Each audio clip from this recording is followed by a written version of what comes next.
Hello everyone, आप सभी का हमारे YouTube चैनल सेमेस्टर अड्डा पर हार्दिक स्वागत है। उम्मीद करता हूं आप सब अच्छे होंगे और अपने जीवन में बेहतर कर रहे होंगे। तो आज की ये वीडियो हमारे ऑपरेटिंग सिस्टम की महामैराथन का सेकंड पार्ट होने वाला है। यदि भाई आप लोगों ने अभी तक हमारा पार्ट 1 नहीं देखा है तो जाइए, डिस्क्रिप्शन बॉक्स के अंदर हमने पार्ट नंबर 1 का लिंक डाला हुआ है। सबसे पहले आप भाई अपना पार्ट नंबर 1 जाके देखिए। तो भाई जल्दी से सेशन को स्टार्ट करते हैं। जितने भी लोग हैं सब जल्दी जल्दी वीडियो को शेयर कीजिए, अपने दोस्तों के पास शेयर कीजिए, जिससे कि सभी लोग इस महामैराथन का पार्ट बन पाएं। और जिसके भी इंपॉर्टेंट क्वेश्चन रह चुके हैं, किससे भाई, यूनिट नंबर 4 से, यहाँ पर हम यूनिट नंबर 4 से और अपने जितने भी बचे हुए चैप्टर हैं सबको यहाँ पर डिटेल में कवर करने वाले हैं। चलिए भाई जल्दी जल्दी शेयर कीजिए सब, और सब कमेंट जरूर करिएगा जो जो लोग आ चुके हैं सेशन के अंदर।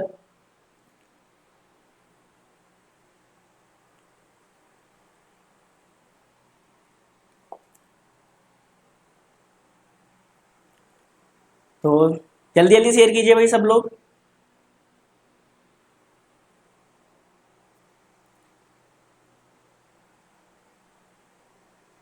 तो चलिए भाई अपने सेशन को अभी स्टार्ट करते हैं, लेकिन आप वीडियो को ज़्यादा से ज़्यादा शेयर कीजिए, जिससे कि आपके जितने भी दोस्त हैं सब इस लाइव सेशन को एंजॉय कर सकें। तो सबसे पहला हमारा चैप्टर नंबर जो 4 है उसका नाम क्या है भाई, मेमोरी मैनेजमेंट फंक्शन। हमें यहाँ पर क्या करना है, अपनी मेमोरी को एक इफिशिएंट वे में यूज़ करना है, जिससे हम अपनी परफॉर्मेंस को क्या कर सकें भाई, बढ़ा सकें। तो इसके अंदर सबसे पहला टॉपिक क्या आता है भाई, पेजिंग। क्या है सबसे पहला टॉपिक, पेजिंग। तो यहां पर हम पेजिंग के बारे में बात करेंगे।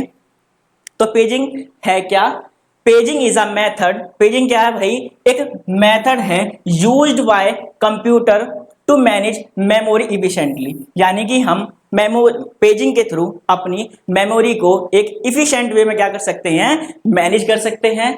दे it help in running program. ये हेल्प करता है हमारे प्रोग्राम को रन करने के लिए। लेकिन जो हमारा प्रोग्राम है वो रन कैसे होगा भाई, स्मूथली होगा by dividing the programme into small chunks. इसमें क्या होगा, जो आपका प्रोग्राम है उसको कुछ छोटे छोटे चंक्स के अंदर क्या कर दिया जाएगा, डिवाइड कर दिया जाएगा। These chunks are called, यानी कि इन चंक्स को आप क्या कहेंगे, पेजेस कहेंगे। यानी कि इन चंक्स को क्या कहते हैं भाई, पेजेस कहते हैं। In virtual memory and frame in physical memory RAM. और मेमोरी को छोटे छोटे टुकड़ों में बांट दिया जाता है, ठीक है। इन टुकड़ों को वर्चुअल मेमोरी में पेजेस और फिजिकल मेमोरी में फ्रेम्स कहा जाता है। यानी कि यदि आप उन्हें वर्चुअल मेमोरी की बात करोगे तो इन चंक्स को आप क्या कहोगे, पेज कहोगे। और यदि आप अपनी फिजिकल मेमोरी की बात करोगे तो इन्हें वहां पर क्या कहते हैं, फ्रेम्स कहते हैं। तो आपको पेजिंग वाला कंसेप्ट अब समझ में आ गया होगा। तो भाई जल्दी जल्दी इस वीडियो को शेयर कीजिए अपने दोस्तों के साथ। कभी ऐसा ना हो कि हम सेशन में काफ़ी आगे तक निकल जाएं और जो आपके सहपाठी हैं, जो आपके दोस्त हैं, वो इस सेशन को अपना अटेंड ही ना कर पाएं। तो जल्दी जल्दी शेयर कीजिए सब। इसके बाद यहाँ पर एक आपको पेजिंग का डायग्राम बनाया गया है। तो मैंने आपको पहले भी बताया है, यहाँ पर मैं आपको जितने भी क्वेश्चन कराता हूँ, जिस भी क्वेश्चन को आपको यहाँ पर एक्सप्लेन कराता हूँ, कैसे कराता हूँ, एक एग्जाम्पल के थ्रू कराता हूँ और एक उसका डायग्राम भी देता हूँ, जिससे आप अपनी कॉपी को एक अच्छे मैनर में रिप्रेजेंट कर पाएं। तो पेजिंग के अंदर आपको क्या करना है, ये क्या है भाई, हमारे पेज हैं, ठीक है। जो पेज हैं यहाँ पर पेज नंबर 1 2 3 क्या है, कुछ पेजेस सीक्वेंस में लगाए हुए हैं। इसके बाद यहाँ पर क्या होती है, मैपिंग होती है। और वो मैपिंग होती किस में है भाई, मैन मेमोरी के अंदर होती है। किसके अंदर, फ्रेम्स के अंदर। यानी कि जो आपका पेज नंबर 1 है वो आपका फ्रेम नंबर 1 से अटैच होगा। ऐसे ही जो आपका पेज नंबर 6 है वो किससे होगा, आपके फ्रेम नंबर 1 से अटैच होगा। तो ये क्या है, आपका पेजिंग का कंसेप्ट है और ये क्या है, उसका एक डायग्राम है। तो इस डायग्राम को आपको अपने एग्जाम के अंदर अच्छे से बना के आना है। इसके बाद वो कौन कौन से पॉइंट हैं जब हम पेजिंग करेंगे तो भाई हमें याद रखने हैं। तो सबसे पहला पॉइंट जो आता है आपका वर्चुअल मेमोरी। क्या आता है? Virtual memory. It divide into small equal size block called pages. इसमें क्या होता है? इसमें समान आकार के छोटे छोटे हिस्सों को बांटा गया है जिन्हें हम क्या कहते हैं? पेजेस कहते हैं। यानी कि भाई जो आपका वर्चुअल मेमोरी है उसका मेन कंसेप्ट क्या है? आपको जो भी आपका मेमोरी है उसको कुछ छोटे छोटे ब्लॉक्स के अंदर क्या कर देगा? डिवाइड कर देगा। और वही छोटे छोटे ब्लॉक क्या कहलाएंगे? चंक्स कहलाएंगे। लेकिन उन चंक्स को आप वर्चुअल मेमोरी में क्या कहते हैं? पेजेस कहते हैं। और यदि वो किसके अंदर होते? फिजिकल मेमोरी के अंदर होते तो हम उन्हें क्या कहते हैं? फ्रेम कहते हैं। तो आपको ये दोनों बात याद रखनी है। इसके बाद क्या है आपका? Physical memory. This is the actual RAM in your computer. ये आपके कंप्यूटर की क्या रहती है? एक्चुअल रैम रहती है। It also divide into small equal size block called frame. तो मैंने आपको अभी बताया यदि आप वर्चुअल मेमोरी की बात करोगे तो वहां पर जो आपके छोटे छोटे ब्लॉक हैं उन्हें तो आप क्या कहते हैं? पेजेस कहते हैं। लेकिन यही काम आपका किस में हो रहा हो? फिजिकल मेमोरी में हो रहा हो तो उसे आप क्या कहते हैं भाई? फ्रेम कहते हैं। तो आपको वर्चुअल मेमोरी और फिजिकल मेमोरी का कंसेप्ट एकदम अच्छे से समझ में आ गया होगा।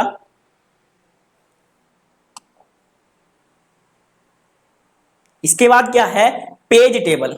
पेज टेबल क्या होती है? जैसे भी आपने डायग्राम में देखा था वहां पर हमने एक पेज टेबल बनाई हुई थी। तो this is a kind of map. यहां पर क्या होता है? मैपिंग होती है that tell the computer where each page of the virtual memory is stored in the physical memory. यानी कि जो आपके पेजेस हैं वो वर्चुअल मेमोरी के जो पेजेस हैं वो फिजिकल मेमोरी में कहां पर स्टोर किए गए हैं। उसके बाद जो कहां पर बात होती है? आपके पेज टेबल के अंदर। तो यहां पर भी लिखा हुआ है यह एक प्रकार का क्या है? मानचित्र यानी कि मैप है जो कंप्यूटर को बताता है कि वर्चुअल मेमोरी के हर पेज को फिजिकल मेमोरी के किस फ्रेम में रखा गया है। तो ये काम आपका कौन करता है? पेज टेबल करती है।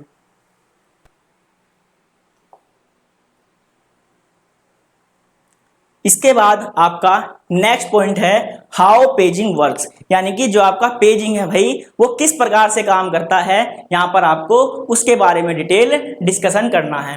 तो सबसे पहले वो क्या करता है? Dividing memory. यहां पर सबसे पहले जो आपकी मेमोरी है उसको डिवाइड कर देगा। Imaging virtual memory as a book divided into page. Similarity physical memory is divided into frame. यानी कि जो आपकी वर्चुअल मेमोरी है उसे तो आप पेजेस के अंदर डिवाइड कर दोगे और जो आपकी फिजिकल मेमोरी है आप उन्हें फ्रेम्स के अंदर डिवाइड कर दोगे और इसी प्रोसेस को आप क्या कहोगे? Dividing of memory. तो यहां पर भी सेम चीज लिखी हुई है। जो आपकी वर्चुअल मेमोरी की किताब है इसमें पन्नों को बांटा गया है। इसी तरह जो आपकी फिजिकल मेमोरी है उसे किसमें बांटा गया है? फ्रेम्स में बांटा गया है। तो यहाँ पर हिंदी और इंग्लिश में आप जो आपको सुटेबल लगे आप उसके हिसाब से सिलेक्ट कर सकते हैं। लेकिन भाई आप सब क्या हो? कंप्यूटर साइंस के स्टूडेंट हो तो आपको सारा का सारा एग्जाम में जानता हूँ ज़्यादातर इंग्लिश में लिखने का ट्राई करना चाहिए। क्योंकि जब भी आप किसी इंडस्ट्री के अंदर जाओगे तो वहाँ से आपसे हिंदी में कुछ भी नहीं पूछा जाएगा। आपका इंटरव्यू पूरा का पूरा इंग्लिश बेस होगा तो वहाँ पर आपको बहुत ज़्यादा कन्फ्यूजन होने वाली है। तो अभी से बच्चे ट्राई करिए कीजिएगा कि आप अपने एग्ज़ाम को ज़्यादा से ज़्यादा इंग्लिश में देने का ट्राई करें। चलते हैं अपने नेक्स्ट टॉपिक में। डिवाइड मेमोरी देख लिया। इसके बाद मैपिंग पेजेस टू फ्रेम। यानी कि जो आपके पेज हैं वो आपके फ्रेम से किस प्रकार मैप किए जाते हैं उसके बारे में यहाँ पर बात करेंगे। The computer keep a page table. यानी कि कंप्यूटर के पास क्या रहती है? एक पेज टेबल रहती है that match each page in a virtual memory to a frame in the physical memory. यानी कि जो आपका कंप्यूटर है उसके पास क्या होती है? एक पेज टेबल होती है। वो पेज टेबल क्या करती है? आपके प्रत्येक पेज को यानी कि जो आपका वर्चुअल मेमोरी के अंदर जो पेजेस हैं उनको मैप करती है किसके अंदर जाके? फिजिकल मेमोरी के अंदर जाके। यहाँ पर लिखा हुआ है कंप्यूटर एक पेज टेबल लगता है, ठीक है, जो वर्चुअल मेमोरी के हर पेज को फिजिकल मेमोरी के एक फ्रेम से मिलाता है। तो आपको ये पॉइंट क्लियर होगा। तो भाई जल्दी जल्दी इस सेशन को शेयर कीजिए और कमेंट कीजिए क्या आपको ये सेशन समझ में आ रहा है, जो मैं आपको क्वेश्चन समझा रहा हूँ क्या आपको कंसेप्ट एकदम क्लियर हो पा रहा है। तो आप जल्दी जल्दी कमेंट कीजिए सब।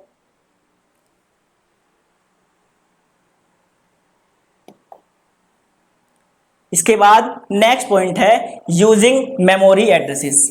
नेक्स्ट पॉइंट क्या है इसमें, यूजिंग मेमोरी एड्रेसेस।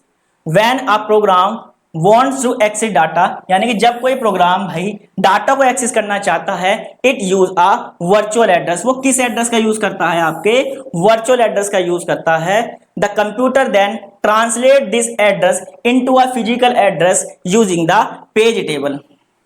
इसमें क्या होगा, मान लीजिए आपका कोई प्रोग्राम किसी डाटा को एक्सेस करना चाहता है, ठीक है, तो वहां पर क्या प्रोसेस होगा, जब भी आप किसी भी डाटा को प्रोसेस करना चाह रहे हैं तो वहां पर किसका यूज करेंगे, वर्चुअल एड्रेस का यूज करेंगे। और फिर क्या होगा, जो आपका कंप्यूटर है आपके वर्चुअल एड्रेस को कन्वर्ट कर देगा किसके अंदर, फिजिकल एड्रेस के अंदर। और जब आप उसे ऐसा कर देंगे तो आप जिस डाटा को एक्सेस करना चाहते हैं वो आप डाटा वहां से एक्सेस कर सकते हैं।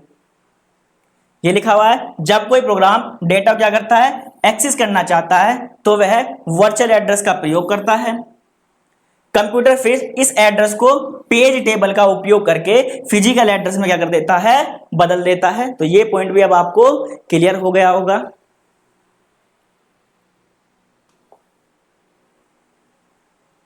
अब आपसे यदि पेजिंग का क्वेश्चन पूछा जाए तो आपको पेजिंग बिल्कुल डिटेल में बता के आनी है, क्योंकि मैंने आपको पेज क्या मतलब पेजिंग क्या होती है ये भी बता दिया है, पेज टेबल क्या होती है ये भी बता दिया है, और उसके कौन कौन से की एक्सेप्ट हैं जो आपको एग्जाम पर्पस में याद करके जाने हैं। मैंने आपको वो भी सारे के सारे पॉइंट यहाँ पर एकदम अच्छे से क्लियर करा दिए हैं।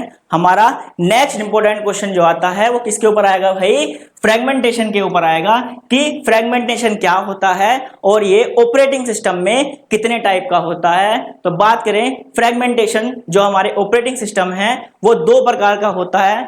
पहला आपका इंटरनल फ्रेगमेंटेशन और दूसरा एक्सटर्नल फ्रेगमेंटेशन। तो इनसे पहले हम एक्चुअल में देखते हैं कि भाई हमारा फ्रेगमेंटेशन क्या होता है, उसके बारे में यहां पर बात करेंगे। तो fragmentation is like when you have a load of small gap और hole in your computer memory. मान लीजिए भाई आपका जो कंप्यूटर मेमोरी है, मान लीजिए ये क्या है, आपकी कंप्यूटर मेमोरी है। मान लीजिए यहां पर क्या है, केवल 2 MB का स्पेस खाली है, ये वाला आपका 1 MB का खाली है, ये भी सपोज कीजिए आपका 1 MB का खाली है। तो यानी कि जब आपके पास क्या है, आपकी मेमोरी के अंदर क्या हो, कुछ छोटे छोटे होल यानी कि खाली हो। मान लीजिए यहां पर ये टोटल क्या था, 10 MB का स्पेस था, किसका है ये 10 MB का है, तो इसमें से 8 MB तो यहां पर आपकी भर चुकी है, लेकिन क्या बची हुई है, 2 MB बची हुई है। तो क्या आप इस 2 MB वाले डाटा को यूज कर सकते हैं, नहीं। तो फ्रेगमेंटेशन क्या है, एक ऐसा मेथड है जिसके थ्रू हम अपने जो छोटी छोटी मेमोरी स्पेस बचा हुआ है उसको एक इफिशिएंट वे में क्या कर सकें भाई, यूज कर सकें, जिससे हम अपनी मेमोरी को एक सफिशिएंट वे में मैनेज कर सकें। तो क्या है फ्रेगमेंटेशन का मतलब, क्या है देखेंगे कि आप अपनी कंप्यूटर मेमोरी में छोटे छोटे खालिस्तान या फिर होल बन जाते हैं। ये होल मेमोरी को प्रभावी ढंग से उपयोग करने में मुश्किल बनाते हैं। मान लीजिए जो आपके ये छोटे छोटे स्पेस बचे हुए हैं, मान लीजिए देखिए 2 यहां पर बचा हुआ है, ऐसे सपोज कि 2 यहां बचा हुआ है, 2 यहां बचा हुआ, तो कितना बचा हुआ भाई, 6 MB का डाटा आपका बचा हुआ है। लेकिन यदि आपके पास 5 MB की फाइल है तो क्या आप इसे डायरेक्टली यहां पर स्टोर कर सकते हैं, नहीं कर सकते हैं। भाई क्यों स्टोर नहीं कर सकते हैं, क्योंकि वो सारा मेमोरी स्पेस एक साथ नहीं है। यदि हमारे पास कोई एक ऐसा ब्लॉक होता जिसका साइज क्या होता, 6 MB का होता, तो हम उसे डायरेक्टली यहां पर क्या कर देते, स्टोर कर देते। तो फ्रेगमेंटेशन क्या है, एक हमारा ऐसा प्रोसेस है जो हमारे छोटे छोटे स्पेस बचे हुए हैं उनको एक साथ कलेक्ट करके एक ऐसे मैनर में देता है जिससे हम अपने डाटा को एक इफेक्टिव मैनर में क्या कर सकते हैं, डाटा को अपने स्टोर कर सकते हैं। ये क्या है आपका फ्रेगमेंटेशन का क्या है, एक डायग्राम है। तो आपको देखना फ्रेगमेंटेशन के अंदर क्या है, जो आपको ये ग्रीन कलर के दे रखे हैं, ये तो आपके पास क्या है, मेमोरी स्पेस है। और कौन सा मेमोरी स्पेस है, जो आपका ऑक्यूपाई हो चुका है। इसके बाद जो आपके ये वाले हैं, ये आपके कौन से हैं, अलॉटेड, यानी कि जिनको मेमोरी आपने ऑक्यूपाई कर रही है, यानी कि इनके पास पहले से मेमोरी है। ये मेमोरी स्पेस खाली बचा हुआ है। और ये क्या है, आपके पास वेस्टेज मेमोरी है। तो यहां पर क्या है, पूरी आपकी मेमोरी दी रखी है। ये आपकी क्या है, पूरी यहां से आप तक ये पूरी पूरी आपको क्या दे रखी है, ये मेमोरी दे रखी है। तो इस मेमोरी के अंदर देखिए ये क्या है, यहां पर देखिए जो ये बड़े वाले बॉक्सेस हैं, जितने भी आपके बने हुए हैं, मैं इसको एक कलर से कर देता हूं।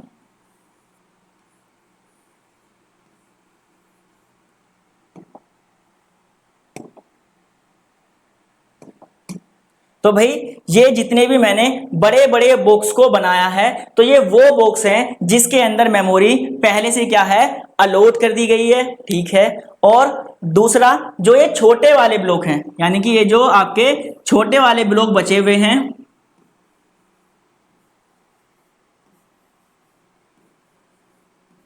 तो ये क्या है, ये वे स्पेस हैं जो क्या है, अभी हमारी मेमोरी के अंदर खाली पड़े हुए हैं, लेकिन इनका साइज कैसा है, काफी छोटा है। तो यदि हमारे पास कोई बड़ी फाइल आती है तो हम इसे साथ में स्टोर नहीं कर सकते हैं। भाई क्यों नहीं कर सकते हैं, क्योंकि ये सारे छोटे छोटे जो आपके पास स्टोरेज एरिया बचे हुए हैं, ये सब क्या है, डिफरेंट लोकेशन पर हैं। यदि ये सारे किस पे होते, एक ही लोकेशन पर होते, तो हम अपने डाटा को आसानी से इसके अंदर क्या कर पाते, स्टोर कर पाते। तो अब आपको फ्रेगमेंटेशन का प्रोसेस आसानी से समझ में आ गया होगा। पहले आपको एग्जाम में क्या करके आना है, फ्रेगमेंटेशन क्या होता है पहले आपको वो बताना है। उसके बाद फ्रेगमेंटेशन का आपको यहां पर डायग्राम बनाना है। जैसे मैंने आपको डायग्राम बना के एज इट इज समझाया है, आपको वहां पर भी ऐसे ही रिप्रेजेंट करना है। इसके बाद देखेंगे हम types of fragmentation in operating system, यानी कि आपके ऑपरेटिंग सिस्टम में कितने टाइप के फ्रेगमेंटेशन होते हैं, उसके बारे में आपको यहां पर डिटेल में डिस्कस करना है। तो मैंने आपको बताया भाई फ्रेगमेंटेशन कितने टाइप का है, दो टाइप का होता है। पहला कौन सा है, external fragmentation. This happen when free memory is secreted in small block all over, यानी कि यहां पर क्या है, आपके पास कुछ छोटे छोटे होल्स बचे हुए हैं। Imaging you have multiple small empty space on your self, यानी कि जो आपके पास सेल्स है, आपके पास बहुत सारे क्या है, कुछ छोटे छोटे से स्पेस या फिर होल बचे हुए हैं, but none of them the bigger enough to fit a new book. लेकिन क्या है, हम इसे किसी एक बड़ी फाइल के अंदर स्टोर नहीं कर सकते हैं। तो इसी को क्या कहते हैं, हम एक्सटर्नल फ्रेगमेंटेशन कहते हैं। तो यदि आपको नहीं समझ में आया तो मैं आपको एक रियल एग्जांपल उनसे बता रहा हूं। तो मान लीजिए आपका एक्सटर्नल फ्रेगमेंटेशन होता क्या है। भाई मान लीजिए कि आपको 20 MB की कोई स्टोरेज आपको चाहिए किसी भी अपनी एक नई फाइल को स्टोर करने के लिए, लेकिन आपके पास 20 नहीं 25 स्पेस, यानी कि 25 MB स्पेस आपके पास अवेलेबल है। लेकिन वो आपके पास स्पेस, मतलब जो स्पेस है वो अवेलेबल कैसे है, डिफरेंट लोकेशन पर, यानी कि जो आपका मेमोरी एरिया है वहां पर अलग अलग क्या बने हुए हैं, कुछ छोटे छोटे से ब्लॉक बने हुए हैं। मान लो कोई 5 MB का है, कोई 2 MB का है, एक 3 MB का है, एक 4 MB का है, लेकिन टोटल मिलाकर कितने हो रहे हैं, 5 मतलब 25 MB के हो रहे हैं। लेकिन जो हमें स्टोर करनी है 20 MB की करनी है, यानी कि हमारे पास स्टोरेज अवेलेबल होने के बाद भी हम अपनी फाइल को एक सफिशिएंट मैनर में स्टोर नहीं कर सकते। क्यों नहीं कर सकते, वो सारे के सारे कैसे हैं, डिफरेंट है, यानी कि वे क्या है, कंटिन्यूसली नहीं है। यदि वो क्या होते, लगातार होते, तो हम अपनी फाइल को आसानी से इसके अंदर स्टोर कर देते। हिंदी में क्या लिखा हुआ है, जब मुफ्त मेमोरी छोटे छोटे ब्लॉक्स में बिखरी होती है, कल्पना कीजिए कि आप सेल पर कई छोटे छोटे खाली स्थान है, ठीक है मान लिया, लेकिन उनमें से कोई भी नया किताब रखने के लिए पर्याप्त बड़ा स्थान नहीं है। वही बात है कि भाई आपको आप जो आपकी स्टोरेज है वो तो आपके पास काफी ज्यादा है, लेकिन वो कैसी है, सब अलग अलग बटी हुई है। लेकिन जो आपकी फाइल स्टोर करनी है उसका साइज बेशक छोटा है, लेकिन हम उसे स्टोर नहीं कर सकते। क्यों स्टोर नहीं कर सकते, क्योंकि वो जो आपके पास मेमोरी अवेलेबल है वो कैसी है, कुछ छोटे छोटे चंक्स के अंदर क्या है, वो डिवाइडेड है। तो आपको सभी को सेक्शन पसंद आ रहा है तो प्लीज लाइक और शेयर जरूर कीजिए। जो बच्चे अभी रह गए हैं इस सेशन के अंदर, इसको और ज्यादा से ज्यादा शेयर कीजिए।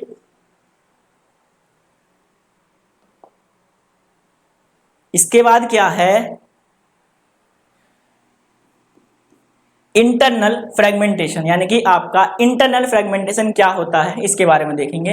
तो यहां पर क्या होगा, जो आपकी फाइल का साइज है वो तो क्या होगा, यहां पर बड़ा मतलब छोटा होगा, लेकिन आपके पास स्पेस क्या होगा, वो ज्यादा होगा। तो इसके बारे में देखते हैं पहले।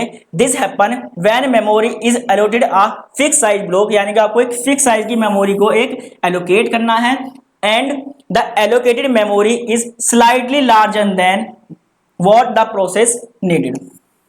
यानी कि यह तब होता है जब मेमोरी को निश्चित आकार के ब्लॉक में क्या कर दिया जाता है, आपका फिक्स कर दिया जाता है, और आवंटित मेमोरी प्रक्रिया की जरूरत थोड़ी बड़ी होती है। तो हम किसका यूज करते हैं, आपके इंटरनल फ्रेगमेंटेशन का यूज करते हैं। कल्पना कीजिए कोई एक ऐसी आपको कंडीशन दी हुई है कि आपके हर किताब के लिए पूरी सेल्फ सेक्शन का उपयोग करना पड़ता है, भले ही किताब उस सेक्शन से बहुत छोटी हो। इसे कैसे समझ सकते हैं,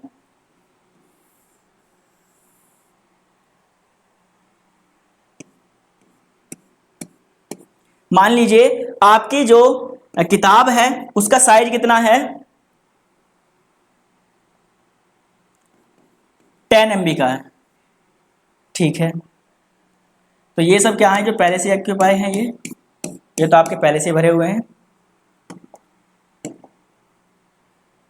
लेकिन जो आपके पास स्पेस अवेलेबल है, यानी कि जो भाई आपको किताब इसके अंदर स्टोर करनी है, उसका साइज तो केवल कितना है, 10 MB का है। लेकिन जो आपके पास स्पेस अवेलेबल है, सपोज कीजिए ये आपका कितने का है, 20 MB का है, और ये कितने का है आपका, सपोज कीजिए 15 MB का है, और ऐसे ये कितने का है, 12 MB का है।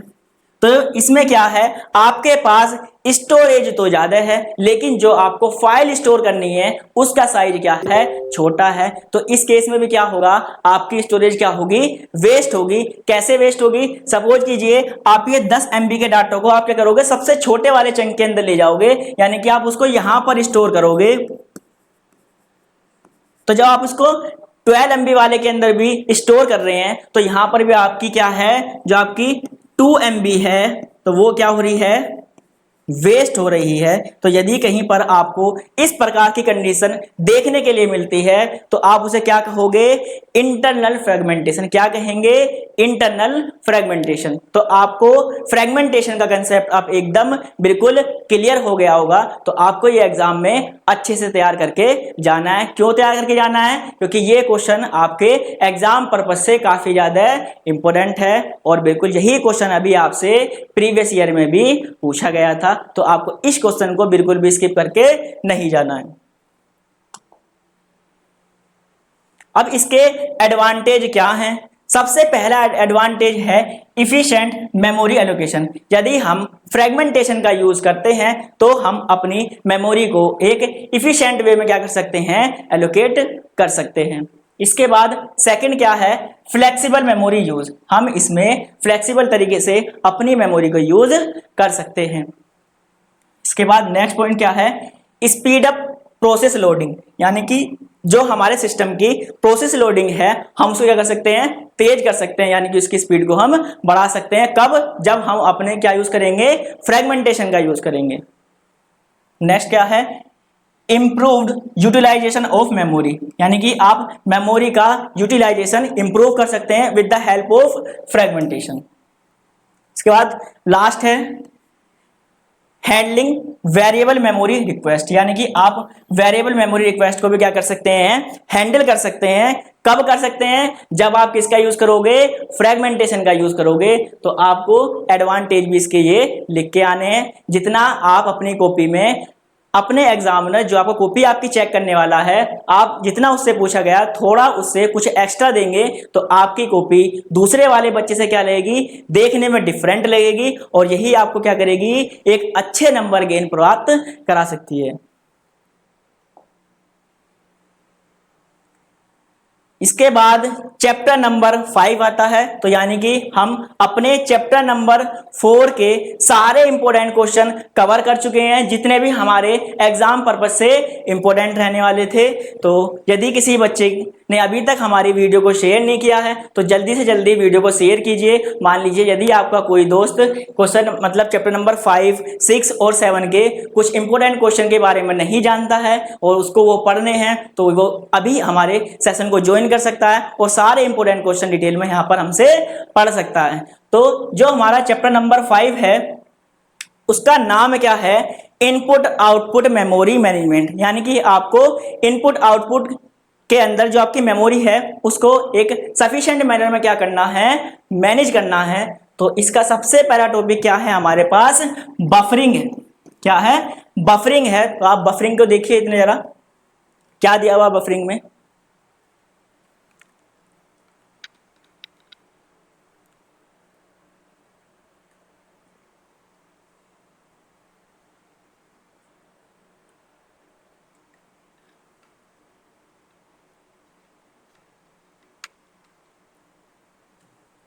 तो हम बात कर रहे थे कहाँ, बफरिंग के ऊपर बात कर रहे थे। तो बफरिंग क्या होता है, बफरिंग एक ऐसा प्रोसेस होता है जिसके द्वारा हम क्या करते हैं, अपने डाटा फ्लो को क्या करते हैं, मैनेज करते हैं।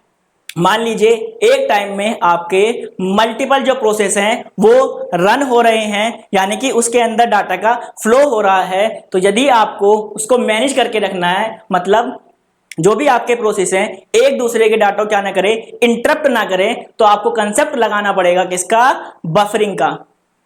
तो बफरिंग क्या है, बफरिंग इज अ टेक्निक, एक टेक्निक है यूज्ड इन कंप्यूटर सिस्टम, जिसका यूज कंप्यूटर सिस्टम के अंदर यूज किया जाता है टू मैनेज। ये क्या मैनेज करती है, द फ्लो ऑफ डाटा, यानी कि डाटा के फ्लो को मैनेज करेगी।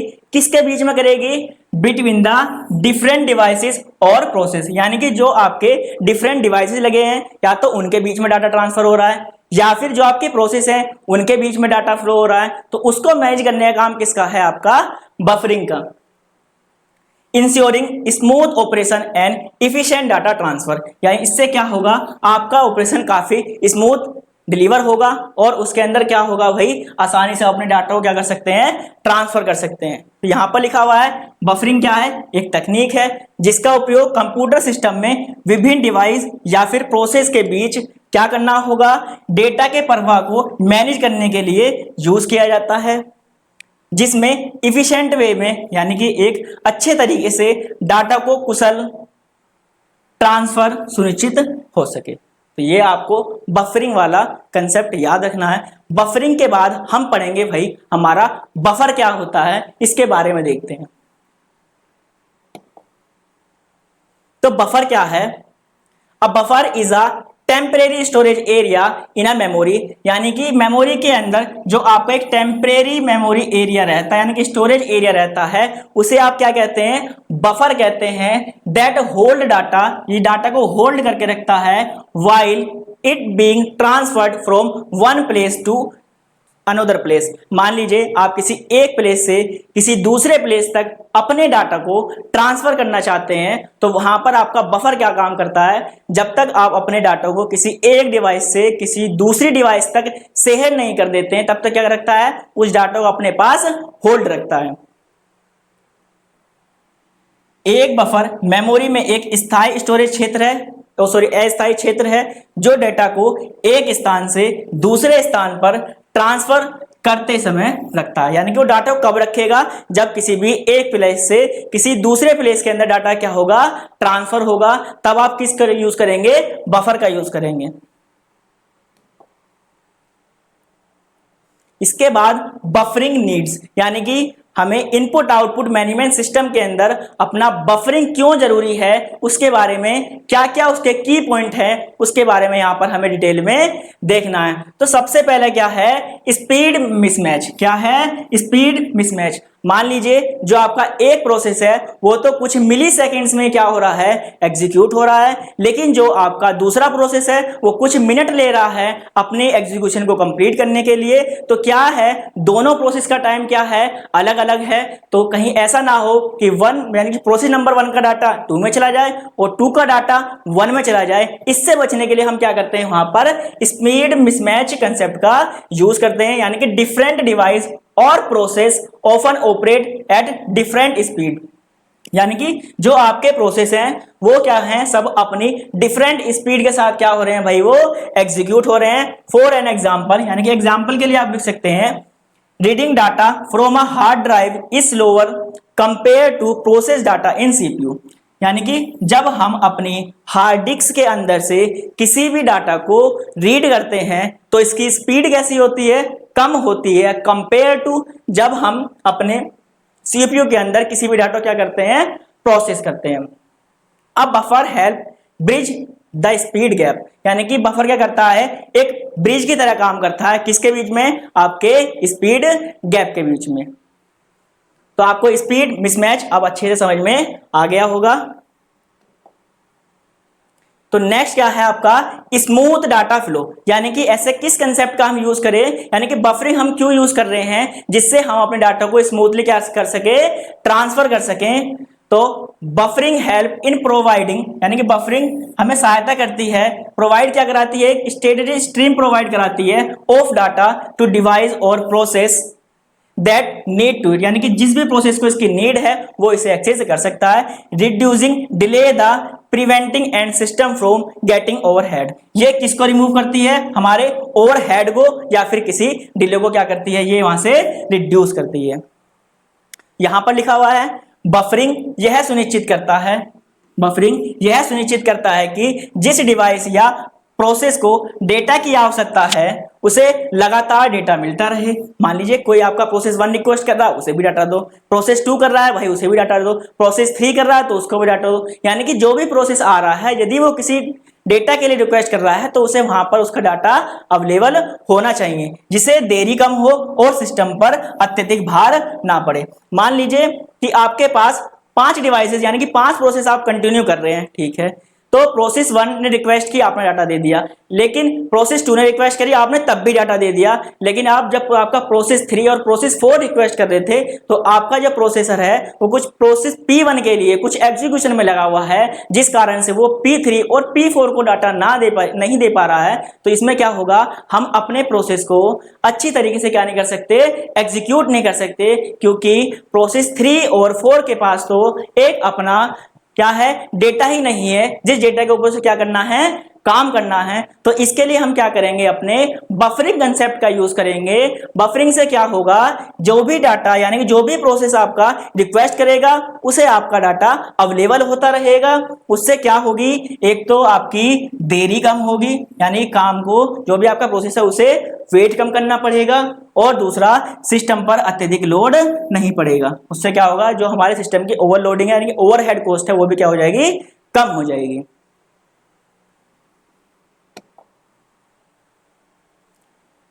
इसके बाद आपका जो नेक्स्ट इंपोर्टेंट क्वेश्चन जो आपसे पूछा जा सकता है क्या है, स्पूलिंग क्या होती है, क्या है ये स्पूलिंग क्या होती है, किसके अंदर, आपके ऑपरेटिंग सिस्टम के अंदर स्पूलिंग कंसेप्ट क्या है, इसके ऊपर आपसे टिप्पणी लिखने के लिए आ सकती है। तो ये क्वेश्चन भी हमें अच्छे से तैयार करना है। तो जल्दी जल्दी इस सेशन को शेयर कीजिए, बाकी जो बच्चे रह गए हैं वो भी जल्दी जल्दी कनेक्ट हो पाए। जल्दी शेयर कीजिए सब।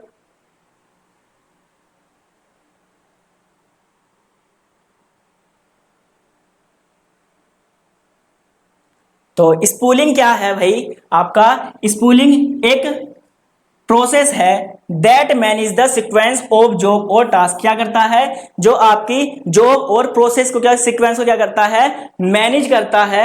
That are send to a device, जो किसी एक डिवाइस के ऊपर सेंड की जाती हैं।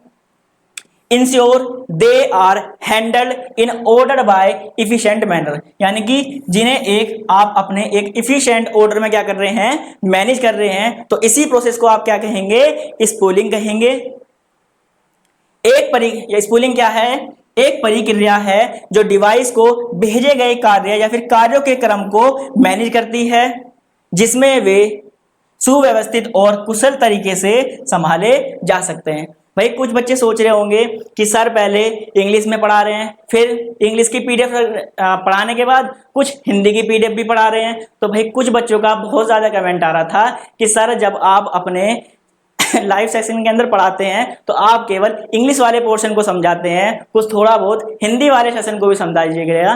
तो इसलिए यहाँ पर मैं क्या करता हूँ, कुछ पॉइंट आपको हिंदी वाले में से भी समझा देता हूँ, जिससे आप ये डेफिनेशन वाला पार्ट आसानी से समझ पाएं। तो हो सकता है इससे आपकी वीडियो की थोड़ी लेंथ बढ़ सकती है, लेकिन यहाँ पर आपके जो बच्चे हिंदी में पेपर देना चाहते हैं वो भी कवर हो सकते हैं, और जो बच्चे अपना इंग्लिश में पेपर देना चाहते हैं वो भी इसे आसानी से कवर कर सकते हैं।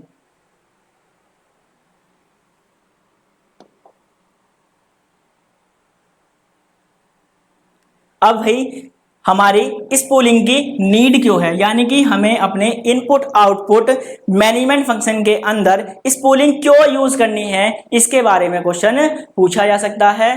तो पहला क्या है, इफिशिएंट डिवाइस यूटिलाइजेशन, यानी कि हमें अपनी डिवाइस को एक इफिशिएंटली क्या करना है, उसका यूटिलाइजेशन करना है। Device like printer can only handle one task at a times, यानी कि जो आपका भाई आपने देखा होगा जो दुकान पर प्रिंटर लगे हुए हैं वो केवल एक बार में एक ही टास्क को परफॉर्म कर सकते हैं, लेकिन यदि आप स्पूलिंग का यूज करेंगे तो आप एक बार में अपने प्रिंटर से ही क्या करा सकते हैं, मल्टीपल टास्क को कंटिन्यूसली क्या कर सकते हैं, परफॉर्म करा सकते हैं। तो यहां पर लिखा हुआ है spooling allow multiple print job to be send to a printer and queued up so that printer can work continuously without waiting for the next job, यानी कि हम स्पूलिंग के थ्रू अपने जो प्रिंटर है उसको इस टाइप से कमांड दे सकते हैं कि जैसे ही एक टास्क खत्म होगी उसके बाद नेक्स्ट टास्क के लिए उसे वेट करना नहीं पड़ेगा। तो ये किसके थ्रू पॉसिबल है, केवल स्पूलिंग के थ्रू पॉसिबल है। लिखा हुआ है जैसे प्रिंटर एक समय में केवल एक ही कार्य संभाल सकता है, स्पूलिंग कई प्रिंटर कार्य को प्रिंट पर भेजने और कतार में लगाने की अनुमति देता है ताकि प्रिंटर लगातार काम कर सके बिना अगले कार्य के इंतजार किए। तो याद रहेगा आपको। इसका नेक्स्ट पॉइंट देखते हैं, इम्प्रूव्ड सिस्टम परफॉर्मेंस, यानी कि स्पूलिंग के थ्रू हम अपने सिस्टम की परफॉर्मेंस को क्या कर सकते हैं, इंक्रीज कर सकते हैं। By queuing task the system can continue performing other operation without being blocked by a single slow device, यानी कि जो आपके सिस्टम है यदि उसके अंदर कुछ टास्क तो ऐसे चल रहे हैं जिनकी स्पीड क्या है, कम है, और कुछ टास्क आपके इस प्रकार से परफॉर्म हो रहे हैं जिनकी स्पीड क्या है, ज्यादा है, तो आपके जो ज्यादा स्पीड वाले प्रोसेस हैं वो कम स्पीड वाले प्रोसेस को क्या नहीं करेंगे, इंटरप्ट नहीं करेंगे। इसी प्रोसेस को क्या करना है, इंप्रूव्ड सिस्टम परफॉर्मेंस कहते हैं। कैसे, सिस्टम प्रदर्शन के सुधार कैसे हैं, कार्य को कतार में लगाने से सिस्टम अन्य ऑपरेशन जारी रखता है बिना किसी एक धीमे डिवाइस द्वारा अवरोहित हुए, यानी कि जो आपका स्लो डिवाइस है उसको भी क्या करेगा, वो इंटरप्ट नहीं करेगा। तो इसी में इस प्रोसेस के थ्रू हम क्या कर सकते हैं, अब अपने सिस्टम की परफॉर्मेंस को क्या कर सकते हैं, इंक्रीज कर सकते हैं। तो आपको दोनों पॉइंट अच्छे से समझ में आ गए होंगे।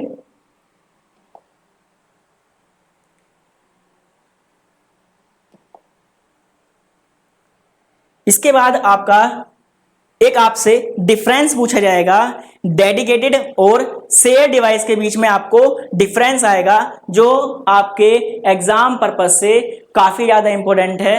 तो जिस टाइप से मैं आपको इस क्वेश्चन को यहां पर करा रहा हूं आपको भी एग्जाम के अंदर उसी तरीके से करके आना है। कुछ लोग बच्चे डिफरेंस को कैसे अटेम्प्ट करते हैं, भाई लाइन बाय लाइन एग्जीक्यूट कर देते हैं सबको, यानी कि डिफरेंस बताना है तो ऐसे लिखते हुए चले जाएंगे, ये पहले वाले का हो गया, इसके बाद जस्ट जब नेक्स्ट पेज आएगा दूसरे वाले का हो गया।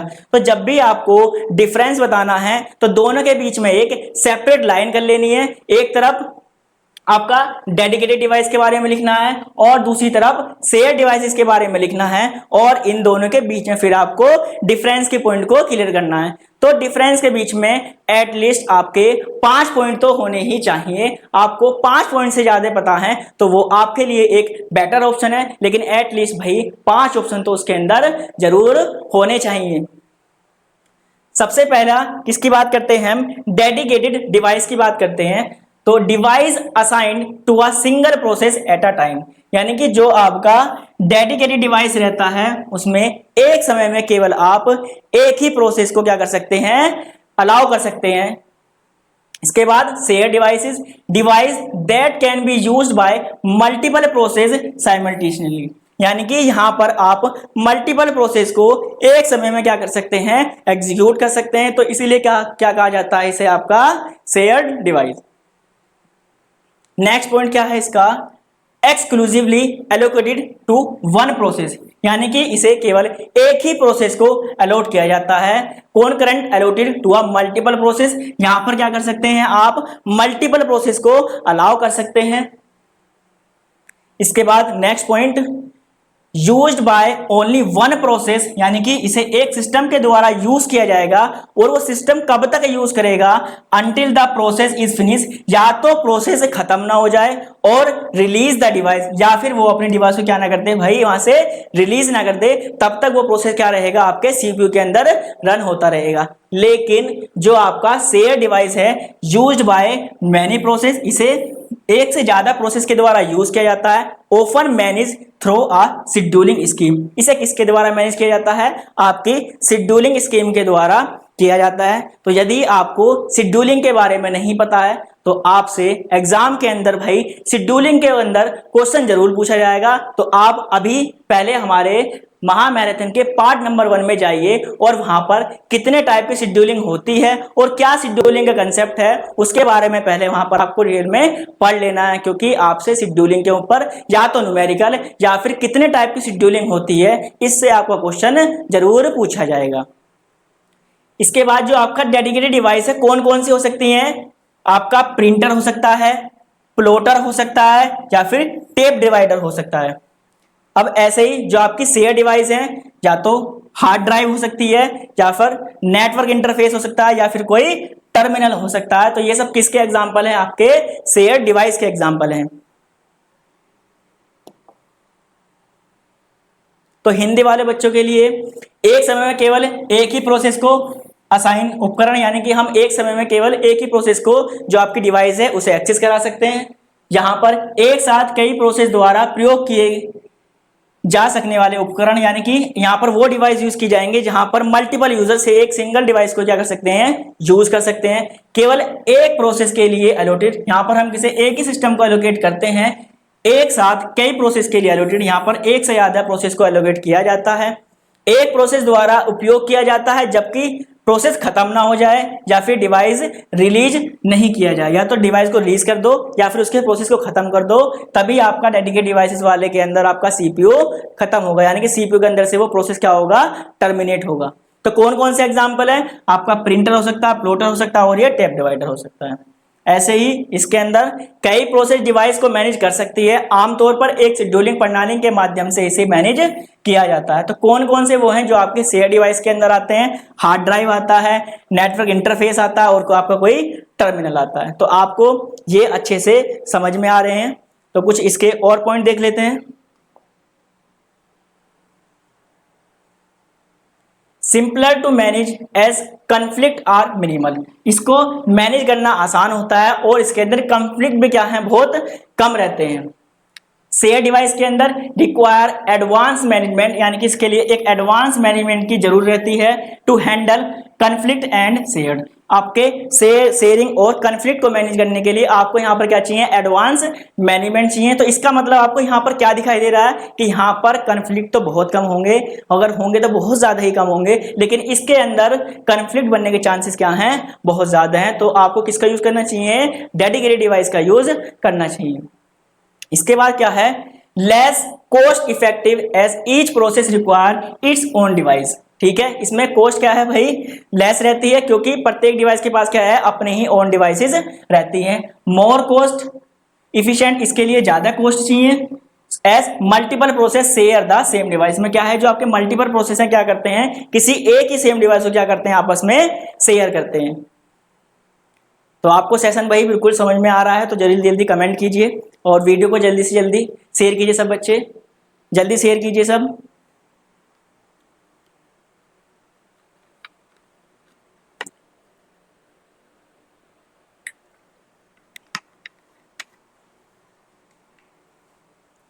इसके बाद जो आपका नेक्स्ट पॉइंट है हाई सिक्योरिटी। इसके अंदर सिक्योरिटी कैसी है आपकी, हाई है, as only one process has access at a time. इसकी सिक्योरिटी हाई क्यों है, क्योंकि केवल एक ही प्रोसेस एक ही टाइम में क्या कर सकता है, किसी डिवाइस को एक्सेस कर सकता है।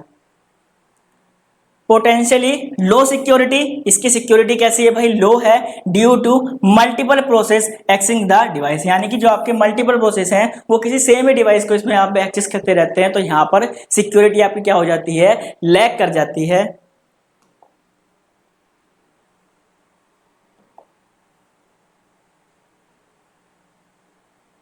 इसके बाद आपका नेक्स्ट इंपोर्टेंट क्वेश्चन है। इस क्वेश्चन को तो भाई आपको 100% आसानी से और एक अच्छे मैनर में इसको तैयार करके जाना है, क्योंकि ये क्वेश्चन आपके एग्जाम पर्पज से काफी ज्यादा इंपोर्टेंट है। तो भाई जल्दी से वीडियो को सब लोग शेयर कीजिए। यदि आपका कोई दोस्त रह गया है तो एटलीस्ट कम से कम वो क्वेश्चन तो देख ले जो आपके एग्जाम पर्पज से काफी ज्यादा इंपोर्टेंट है, और जो हम लास्ट की कुछ इधर 2 बची हुई यूनिट हैं उसके अंदर भी कवर करेंगे। कम से कम वो इतना तो कर ले जो एग्जाम में अपने क्या है वही अच्छे से पास हो जाए। तो देखते हैं स्टोरेज डिवाइसेस हम किसे कहते हैं। Storage device are hardware component, ये क्या रहते हैं, हमारे हार्डवेयर कंपोनेंट रहते हैं यूज्ड इन कंप्यूटर सिस्टम, जिसका यूज कंप्यूटर सिस्टम के अंदर यूज किया जाता है to store and retain data information for future. क्या यानी कि हम फ्यूचर में जो हमने डाटा स्टोर किया है उसको क्या कर सके, रिटेन यानी कि दोबारा से उसे प्राप्त कर सके, या फिर अपने इंफॉर्मेशन को वहां से एक्सेस कर सके, किसमें, अपने फ्यूचर यूज के लिए। तो आपने सुना होगा भाई हार्ड डिस्क सुना होगा, एसएसडी सुना होगा, पेन ड्राइव सुना होगा, तो ये सब आपके क्या हैं, सारे के सारे स्टोरेज डिवाइस हैं। सबसे पहला major type of storage device, हमने यहां पर कुछ सिलेक्टेड स्टोरेज डिवाइस के बारे में यहां पर हमने बात की है। तो सबसे पहली जो हमारी स्टोरेज डिवाइस आती है वो क्या है, आपकी हार्ड ड्राइव। क्या है, हार्ड ड्राइव। तो हार्ड ड्राइव की क्या डेफिनेशन है उसके बारे में बात करते हैं। Used for permanent storage with a computer system, यानी कि यदि आप अपने कंप्यूटर के अंदर किसी डाटा को परमानेंटली सेव करना चाहते हैं तो आप क्या करेंगे, हार्ड ड्राइव का यूज करेंगे। किसके लिए यूज करेंगे, परमानेंट डाटा को स्टोर करने के लिए। स्टोरिंग डिजिटल डाटा इंक्लूड, यहां पर हम डिजिटल डाटा को स्टोर करेंगे, तो वो डिजिटल डाटा आपका क्या क्या हो सकता है, फाइल हो सकती हैं, ऑपरेटिंग सिस्टम हो सकता है, या फिर कोई सॉफ्टवेयर हो सकता है जिसको हम अपने स्टोरेज डिवाइस के अंदर परमानेंटली क्या करना चाह रहे हैं, स्टोर करना चाह रहे हैं। तो उसके लिए हम क्या करेंगे, हार्ड ड्राइव का यूज करेंगे। एग्जाम्पल में इंटरनल हार्ड ड्राइव इन डेस्कटॉप कंप्यूटर, ये क्या है, जो हमारे कंप्यूटर के अंदर क्या है, इंटरनल हार्ड ड्राइव है, वही क्या है, हमारी हार्ड ड्राइव होती है। इसके बाद क्या है, सॉलिड स्टेट ड्राइव। क्या है ये, सॉलिड स्टेट ड्राइव रहती है। तो भाई यदि बात की जाए स्टोरेज कैपेसिटी की, तो जो आपकी एसएसडी है उसकी स्टोरेज कैपेसिटी कम होती है कंपेयर टू हार्ड ड्राइव के। लेकिन एक आपको मोस्ट इंपोर्टेंट और इसका जो दोनों के बीच में डिफरेंस है, आपको की पॉइंट क्या याद रखना है, जो आपका एसएसडी है उसकी स्पीड क्या है, काफी हायर रहती है, लेकिन जबकि जो आपका हार्ड ड्राइव है उसकी स्पीड कैसी रहती है, कम रहती है। इसकी डेफिनेशन देखेंगे इसकी एसएसडी की, तो एसएसडी की फुल क्या है, solid state drive. A type of storage device, ये भी क्या है, आपकी एक स्टोरेज डिवाइस है दैट यूजेज सेमीकंडक्टर चिप्स, क्या करती है, सेमीकंडक्टर चिप्स का यूज करती है। और यही कारण है जिस कारण से हमारे ये जो हार्ड डिस्क रहती हैं इनका, यानी कि जो हम एसएसडी का यूज करते हैं, इनकी स्पीड क्या रहती है, काफी हाई रहती है। किस कारण से रहती है, सेमीकंडक्टर चिप्स के कारण, टू स्टोर डाटा इलेक्ट्रॉनिकली, यानी कि हम इसे एक इलेक्ट्रॉनिकली मैनर में क्या करते हैं, डाटा को स्टोर करते हैं। प्रोवाइडिंग फास्टर परफॉर्मेंस, मैंने आपको बताया इसकी परफॉर्मेंस कैसी रहती है, फास्टर रहती है, but typically with less storage capacity. मैंने आपको बताया इसकी स्टोरेज कैपेसिटी कैसी रहती है, कम रहती है कंपेयर टू हार्ड ड्राइव। तो याद रखेंगे आपको।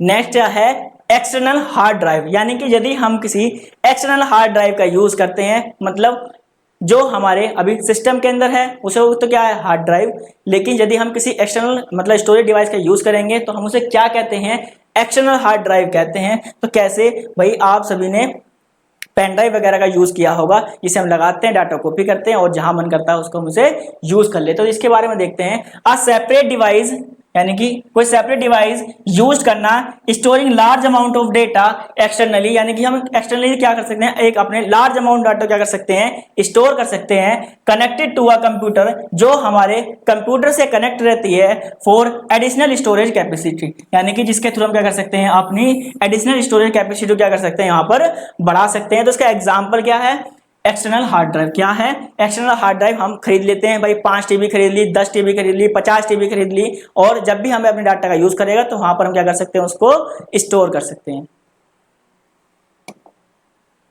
इसके बाद क्या है, यूएसबी फ्लैश ड्राइव, यानी कि जिसका नाम क्या है, पेन ड्राइव। तो ये मोस्ट कॉमन है और सभी ने आपने इसका नाम सुना ही होगा। तो इसकी डेफिनेशन क्या है, a smaller portable storage device used for storing data, यानी क्या है, एक ये पोर्टेबल स्टोरेज डिवाइस है। यानी कि पोर्टेबल स्टोरेज डिवाइस कैसी होती हैं, वो डिवाइस होती हैं जिन्हें एक प्लेस से किसी दूसरे प्लेस पर आसानी से ले जाया जा सकता है। यदि आपके पास कोई ऐसी डिवाइस है तो आप उसे क्या कह सकते हैं, पोर्टेबल डिवाइस कह सकते हैं। इसका यूज के लिए किस लिए आता है, storing data that can be easily plugged into the accessed from computer to other device, जिसे क्या कर सके, हम एक्सेस कर सके, कहां पर, किसी अदर डिवाइस के ऊपर या फिर किसी कंप्यूटर के अंदर। यूएसबी फ्लैश ड्राइव, इसका आप एग्जांपल याद रख सकते हैं। इसके बाद क्या है, क्लाउड कंप्यूटिंग है। तो क्लाउड कंप्यूटिंग को अभी मैंने प्रीवियस जो क्वेश्चन बताए थे उसके अंदर भी वहां पर मैंने इसको अच्छे से एक्सप्लेन किया था। फिर मैं आपको एक बार बता देता हूं भाई, क्लाउड स्टोरेज क्या रहती है। यदि आप अपने डाटा को क्या है, एक नेटवर्क के थ्रू, यानी कि इंटरनेट का यूज करके, एक क्या है, एक लॉजिकल एनवायरनमेंट के अंदर स्टोर करना चाहते हैं, जिस डाटा को आप क्या कर सके, रिमोटली कहीं से भी एक्सेस कर सके। यदि आपने अपने डाटा को कहीं पर इस टाइप से सेव करके रखा हुआ है तो वो क्या है, आपका क्लाउड स्टोरेज। तो इसका एक रियल वर्ल्ड एग्जाम्पल है।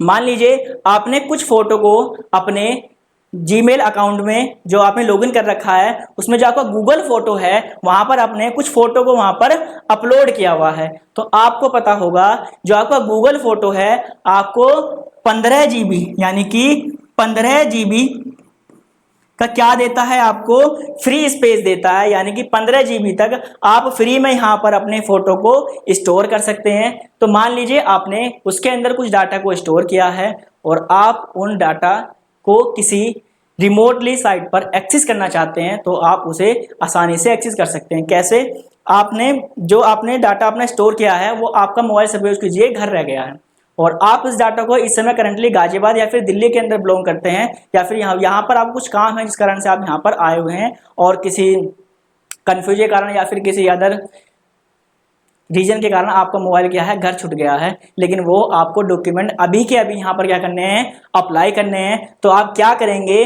किसी का भी मोबाइल यूज करेंगे और अपनी जीमेल आईडी डालेंगे और उसका पासवर्ड डालेंगे। तो जैसे ही आप डालेंगे तो आप क्या कर जाएंगे, अपने गूगल फोटो के अंदर एंट्री कर जाएंगे और वहां से आपको जो डाटा एक्सेस करना है आप वहां से एक्सेस कर सकते हैं। तो यहाँ पर एक ऐसी स्टोरेज कैपेसिटी होती है जिसको हम क्या कर सकते हैं, रिमोटली कहीं से भी एक्सेस कर सकते हैं। यदि आपको कहीं इस प्रकार का एनवायरनमेंट देखने के लिए मिलता है तो उसे क्या कहते हैं, क्लाउड स्टोरेज कहते हैं। तो क्या लिखा हुआ है, storage device available over the internet, ये कहां पर अवेलेबल रहेगी, मैंने पहले बताया किस पर अवेलेबल रहेगी, ये इंटरनेट पर अवेलेबल रहेगी। Where user can store their data permanently, जहां पर यूजर अपने डाटा को परमानेंटली स्टोर कर सकता है। ऑन रिमोट सर्वर, किसके ऊपर, रिमोट सर्वर के ऊपर स्टोर कर सकता है। एक्सेसिबल फॉर अदर कंप्यूटर, जिसे किसी दूसरे कंप्यूटर के द्वारा यूज किया जा सकता है, जैसे कि आपकी गूगल ड्राइव है, गूगल फोटो है, ड्रॉप बॉक्स है, आई क्लाउड है, ये सब क्या है आपके क्लाउड स्टोरेज के एग्जाम्पल हैं।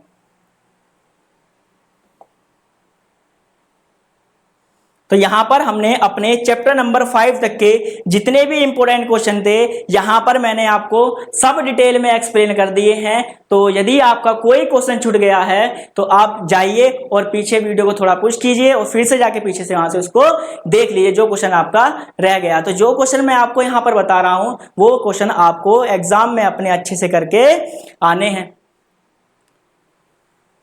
तो जो हमारा चैप्टर नंबर 6 है क्या है, फाइल मैनेजमेंट, यानी कि हम अपने ऑपरेटिंग सिस्टम में भाई फाइल को किस प्रकार से मैनेज करेंगे, यहां पर हमें उसके बारे में डिटेल में देखना है। तो सबसे पहले फाइल मैनेजमेंट होता क्या है उसके बारे में बात करते हैं। File management refer to a way operating system manage and organizing file on storage device like hard drive, यानी कि फाइल मैनेजमेंट उस तरीकों को दर्शाता है, यानी क्या है, ये उस तरीके को दर्शाता है जिसमें ऑपरेटिंग सिस्टम फाइल को स्टोर और मैनेज करता है। ऑपरेटिंग सिस्टम क्या करेगा, आपकी फाइल को स्टोर करेगा और मैनेज करेगा, जो स्टोरेज डिवाइस जैसे हार्ड ड्राइव पर स्टोर रहती है, यानी कि वो आपका डाटा कहां पर है, हार्ड ड्राइव के ऊपर सेव है। तो आप अपने ऑपरेटिंग सिस्टम का यूज करके उन डिवाइस को क्या कर सकते हैं, वहां से मैनेज कर सकते हैं। तो इसलिए हम क्या यूज करते हैं, अपने फाइल मैनेजमेंट का यूज करते हैं। इसमें क्या क्या काम हो सकता है, इसमें नई फाइल को बनाना, उन्हें स्टोर करना, उन्हें पुनः प्राप्त करना, उन्हें अपडेट करना और उन्हें डिलीट करना शामिल होता है ताकि स्टोरेज और एक्सेस में सुविधा हो सके। तो ये पॉइंट आपको फाइल मैनेजमेंट के सारे क्लियर हो गए होंगे। अब कौन कौन से की पॉइंट हैं जिन्हें हमें अपनी फाइल मैनेजमेंट के भाई याद रखना है। तो सबसे पहला फाइल क्या है, फाइल क्रिएशन। आपको सबसे पहले क्या करना है, फाइल को क्रिएट करना पता होना चाहिए, यानी कि हम फाइल को क्यों क्रिएट करते हैं, क्या उसके फायदे हैं और उसको किस प्रकार से क्रिएट किया जाता है, किसके अंदर, ऑपरेटिंग सिस्टम के अंदर। डेफिनेशन में क्या है, the process of creating new file where user can input and save data, यानी कि नई फाइल को बनाने की प्रक्रिया जहां यूजर डेटा को डाल सके और उसे स्टोर कर सके, उसे ही हम क्या कहेंगे, फाइल क्रिएशन कहेंगे। आप एग्जांपल में क्या लिख सकते हैं, saving a new document in a Microsoft word, यानी कि जब आप एमएस वर्ड के अंदर किसी नई फाइल को बनाकर सेव करते हैं तो वहां पर क्या है, हम जो भी फाइल का नाम देते हैं जब हमसे सेव कर देते हैं वर्ड के अंदर तो वहां पर क्या बन जाती है, आपकी नई फाइल क्रिएट होके आ जाती है। इसके बाद है फाइल स्टोरिंग। अब क्या करना है, आपको अपनी फाइल को स्टोर करना है। तो storing file in a structured way on storing device is a facility easily access. ये क्या करती है, यदि आप अपने किसी भी फाइल को सेव किया है तो आप उसे आसानी से एक्सेस कर सकते हैं। Saving photo in specific folder on your computer hard drive, यानी कि जब आप अपने हार्ड ड्राइव के अंदर किसी भी फोल्डर के अंदर क्या करते हैं, फोटो को सेव करते हैं, तो यही प्रोसेस आपका क्या है भाई, फाइल स्टोरेज है। क्या है, स्टोरेज डिवाइस पर फाइलों को एक व्यवस्थित तरीके से स्टोर करना ताकि उन्हें आसानी से क्या किया जा सके, एक्सेस किया जा सके, यही प्रोसेस आपका क्या है, फाइल स्टोरिंग प्रोसेस है। अब इसका एग्जांपल मैंने अभी आपको ऊपर ही बताया है। इसके बाद क्या है, फाइल रिट्राइवल, यानी कि यदि आप अपने किसी भी फाइल को रिट्राइव करना चाहते हैं, यानी उसको दोबारा से एक्सेस करना चाहते हैं, तो वो क्या प्रोसेस है, finding and accessing file stored on a computer और एक्सटर्नल स्टोरेज डिवाइस। सबसे पहले आपको क्या करना है, फाइंड करना है कि आपने जो आपकी फाइल है उसको स्टोर कहां पर किया है और उसको आपको एक्सेस कैसे करना है, किसके अंदर, अपने ऑपरेटिंग सिस्टम के अंदर। एग्जांपल में आप कह सकते हैं, opening a spreadsheet file to review financial data. मान लीजिए आपने किसी भी कंपनी का एक फाइनेंशियल डाटा बना रखा है और आपको अब उस डाटा के अंदर कुछ चेंजेस करने हैं, तो भाई सबसे पहले तो आपको ये पता होना चाहिए कि आपने अपने कंप्यूटर या फिर हार्ड ड्राइव के अंदर ऐसा कौन सा फोल्डर बना के रखा है जहां पर आपकी वो फाइनेंशियल सीट पड़ी हुई है। तो पहले जब क्या करेंगे, आपने सीट को एक्सेस करेंगे और वहां पर आपको जो भी चेंजेस करने हैं या फिर जिस भी टाइप का आपका डाटा वहां से एक्सेस करना है तो आप उसे एक्सेस कर सकते हैं। इसके बाद क्या है, फाइल अपडेट। तो मैंने बताया कि यदि आप अपनी फाइल के अंदर कुछ भी काम कर यानी कि अपडेट करना चाहते हैं तो उसे क्या कहते हैं, फाइल अपडेशन कहते हैं। मॉडिफाइंग और editing existing file to add और एक्सचेंज इंफॉर्मेशन। या तो आप क्या करेंगे, उसके अंदर किसी इंफॉर्मेशन को चेंज करेंगे या फिर उसके अंदर क्या करेंगे, कोई इंफॉर्मेशन को वहां पर ऐड करेंगे। यही प्रोसेस क्या कहलाएगा, आपका फाइल अपडेटिंग। एग्जाम्पल में editing a text file to correct error और अपडेट कंटेंट। यदि आपने कोई फाइल सेव की है और यदि उस फाइल को सेव करते समय जो उसका कंटेंट है आपने कुछ गलत वहां पर स्टोर कर दिया है, तो आप क्या करेंगे, आप अपनी उस फाइल को ओपन करेंगे और वहां पर जो भी आपने एरर करी है आप उनको करेक्ट करेंगे, देन उसके बाद क्या करेंगे, उस फाइल को सेव करेंगे। इसके बाद क्या है, फाइल डिलीट। मान लीजिए आपने एक फाइल ऐसी बना रखी है कि उसके अंदर क्या है, आपने कुछ अपने प्रीवियस ईयर के बहुत ज्यादा मतलब कुछ बुक वहां पर रख रखी हैं जो आपकी इस समय करंटली यूज में नहीं आ रहे हैं, तो आप क्या है, उस फोल्डर को डायरेक्टली क्या कर सकते हैं, डिलीट कर सकते हैं। जब आप फाइल फोल्डर को डिलीट कर दोगे तो वही प्रोसेस आपका क्या है, आपका फाइल डिलीशन। यानी कि डेफिनेशन क्या है, रिमूविंग अनवांटेड फाइल्स, यानी कि वो फाइल जिसको अभी आपको यूज ही नहीं कर रहे हैं, from storing device to be free up space. आप उसे कर दीजिए, डिलीट कर दीजिए। जब आप डिलीट कर देंगे तो आपके पास क्या हो जाएगा, आपका स्पेस जो अवेलेबल है वो क्या हो जाएगा, थोड़ा सा ज्यादा हो जाएगा, क्योंकि जितनी वो आपकी स्टोरेज ले रहा था वहां पर क्या कर देंगे, डिलीट करते ही आप अपनी स्टोरेज क्या कर देंगे, वहां पर फ्री कर देंगे। एग्जाम्पल के लिए क्या है, डिलीटिंग ओल्ड डॉक्यूमेंट, पुराने डॉक्यूमेंट को डिलीट करना, और file that are no longer needed, यानी किसी ऐसी फाइल को डिलीट करना जो आपके लंबे समय से काफी ज्यादा यूज में नहीं आई है, तो आप क्या कर देंगे, उसको डिलीट कर देंगे। इसके बाद ये भी आपका एक इंपॉर्टेंट क्वेश्चन है, various method of allocating disc space, यानी कि हम अपने ऑपरेटिंग सिस्टम के अंदर डिस्क स्पेस को कैसे एलोकेट करते हैं, इसके बारे में भी आपसे एग्जाम में क्वेश्चन भाई पूछा जा सकता है। तो इस क्वेश्चन को भी आपको मेरे साथ अच्छे से कवर करना है, तो वीडियो को जल्दी जल्दी शेयर कीजिए, बाकी अपने दोस्तों के साथ भी शेयर कीजिए और कमेंट के अंदर जरूर बताइए कि आपको वीडियो कैसी लग रही है, क्या आपको सेशन में जो मैं क्वेश्चन बता रहा हूं वो आपको सब समझ में आ रहे हैं या फिर नहीं आ रहे हैं। तो जल्दी जल्दी सब कमेंट कीजिए।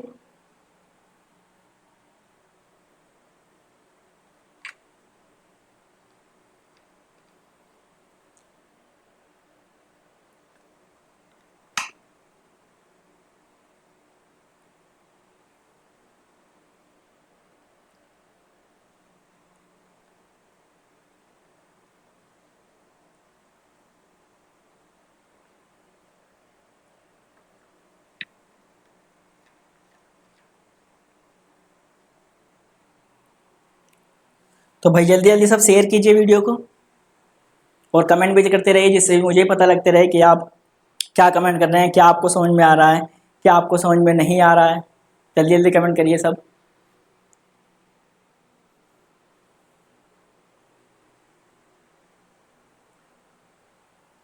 इसके बाद हम पढ़ना शुरू करते हैं, various method of allocating disc space, यानी कि हम ऑपरेटिंग सिस्टम के अंदर अपने डिस्क स्पेस को किस प्रकार से एलोकेट करते हैं जिससे हम क्या है, इसका इफिशिएंटली क्या कर सकें भाई, यूज कर सकें।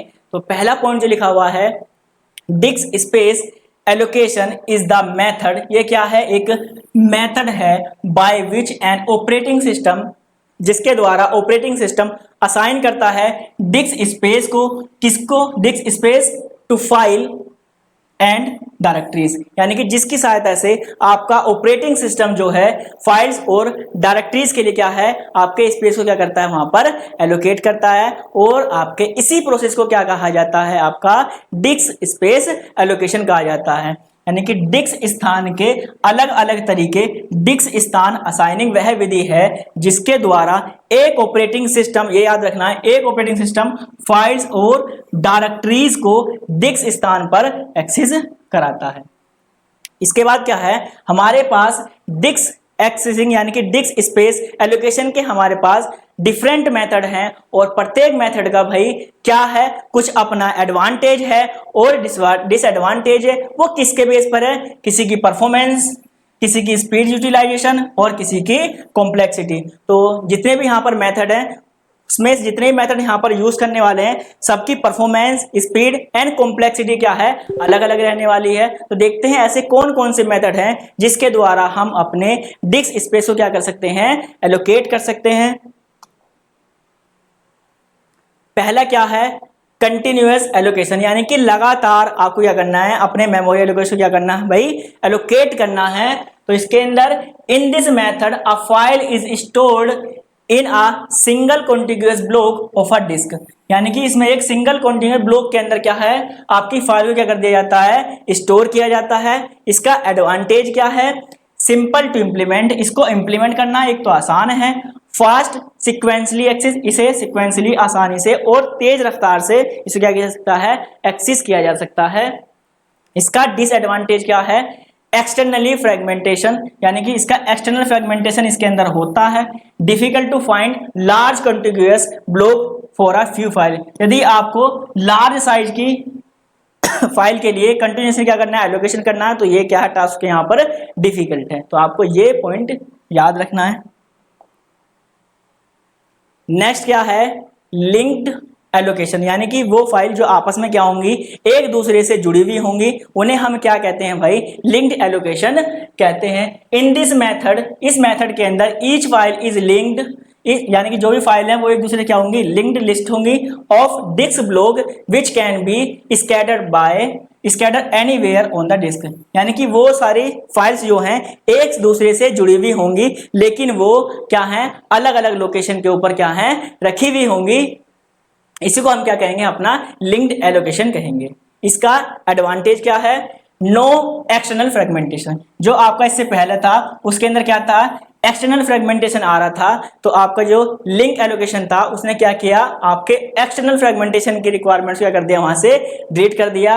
और इजी टू ग्रो फाइल, और इसके अंदर हम अपनी फाइल को क्या कर सकते हैं, आसानी से ग्रो कर सकते हैं। तो भाई इसका क्या है, डिसएडवांटेज है, क्योंकि जिस चीज का एडवांटेज है उसका डिसएडवांटेज भी जरूर होगा। तो भाई इसका क्या डिसएडवांटेज है उसके बारे में देखते हैं। पहला, स्लो रैंडम एक्सेस, इसका क्या है, एक्सेस क्या होगा, स्लो होगा, यानी कि इसने हमारे एक्सटर्नल फ्रेगमेंटेशन को तो कम कर दिया लेकिन इससे इसकी संग क्या हो गया है, इसकी स्पीड क्या हो गई है भाई, कम हो गई है। ओवरहेड ऑफ पॉइंटर्स, इसमें पॉइंटर्स के ऊपर क्या आ जाता है भाई, लोड बढ़ जाता है, इसके अंदर लिंक एलोकेशन के अंदर, याद रखेंगे आप। इसके बाद मल्टी लेवल इंडेक्स एलोकेशन, क्या है ये, multi level index allocation. This is method is a variation of index allocation method, यानी कि जो आपका मल्टी लेवल इंडेक्स एलोकेशन है वो किसका वेरिएशन है, आपका इंडेक्स एलोकेशन का क्या है, वेरिएशन है। Where the index blocks can be point to other index block, यहाँ पर जो आपका एक पॉइंट ब्लॉक होगा वो किसी दूसरे पॉइंट ब्लॉक को क्या करेगा, पॉइंट करेगा।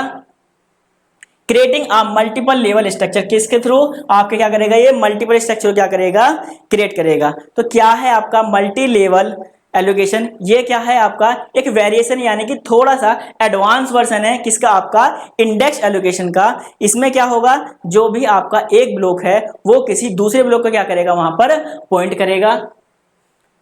इसके एडवांटेज क्या है, efficient for very large file, यानी कि यदि आपकी जितनी बड़ी भी फाइल है उसके लिए क्या है, ये सुटेबल है। लेकिन जो हमने अभी जस्ट प्रीवियस पढ़ा था ये क्या था, उसका डिसएडवांटेज था कि वो लार्ज फाइल के लिए क्या है, वो सुटेबल नहीं था। सपोर्ट लार्ज डिस्क साइज, ये क्या करता है, आपके लार्ज डिस्क साइज क्या करता है, सपोर्ट करता है। अब इसका भी क्या होगा, कुछ डिसएडवांटेज होगा। तो इसका क्या डिसएडवांटेज है, इंक्रीज कॉम्प्लेक्सिटी एंड ओवरहेड, ये क्या है, आपकी कॉम्प्लेक्सिटी एंड ओवरहेड को क्या कर सकता है, इंक्रीज कर सकता है। कौन, आपका multi level index allocation.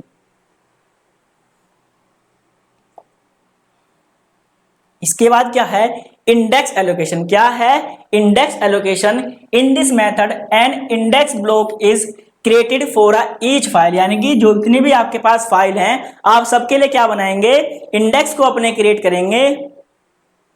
Containing pointer to all disk block used by the file, यानी कि उस फाइल ने जितने भी क्या हैं अपने डिस्क ब्लॉक को यूज किया है सबके लिए क्या करेंगे, एक हम इंडेक्स बनाएंगे जो वहां पर एक दूसरे को क्या करेंगे, पॉइंट करेंगे। अब इसका एडवांटेज क्या है, support both sequential and random axis, ये रैंडम एक्सिस और आपके सिक्वेंशियल एक्सिस दोनों क्या करता है, सपोर्ट करता है। नो एक्सटर्नल फ्रेगमेंटेशन, और इसके अंदर कोई भी आपका एक्सटर्नल फ्रेगमेंटेशन नहीं होता है। अब इसका भी कुछ डिसएडवांटेज क्या है, मतलब सभी चीज के मैंने आपको बताया भाई, जो चीज हमारे लिए फायदेमंद है वो नुकसानदायक भी है।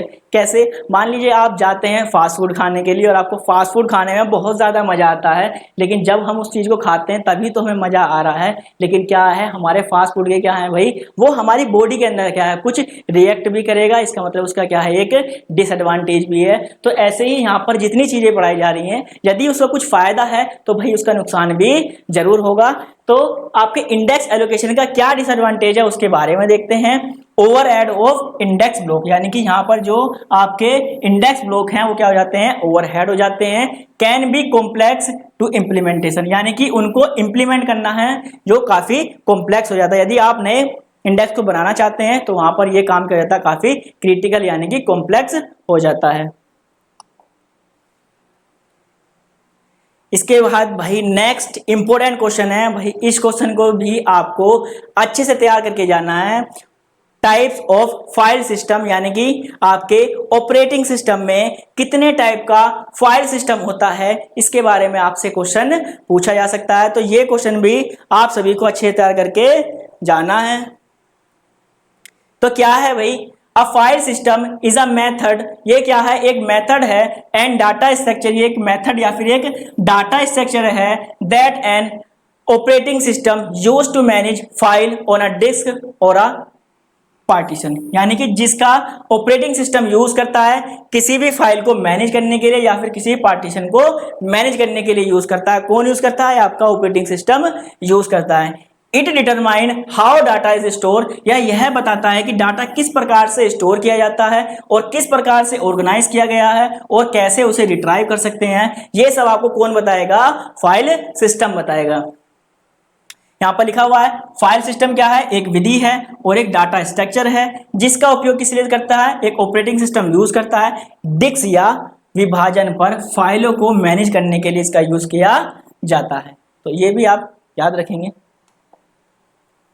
तो भाई जल्दी जल्दी वीडियो को शेयर करते रहिए और कमेंट भी करते रहिए।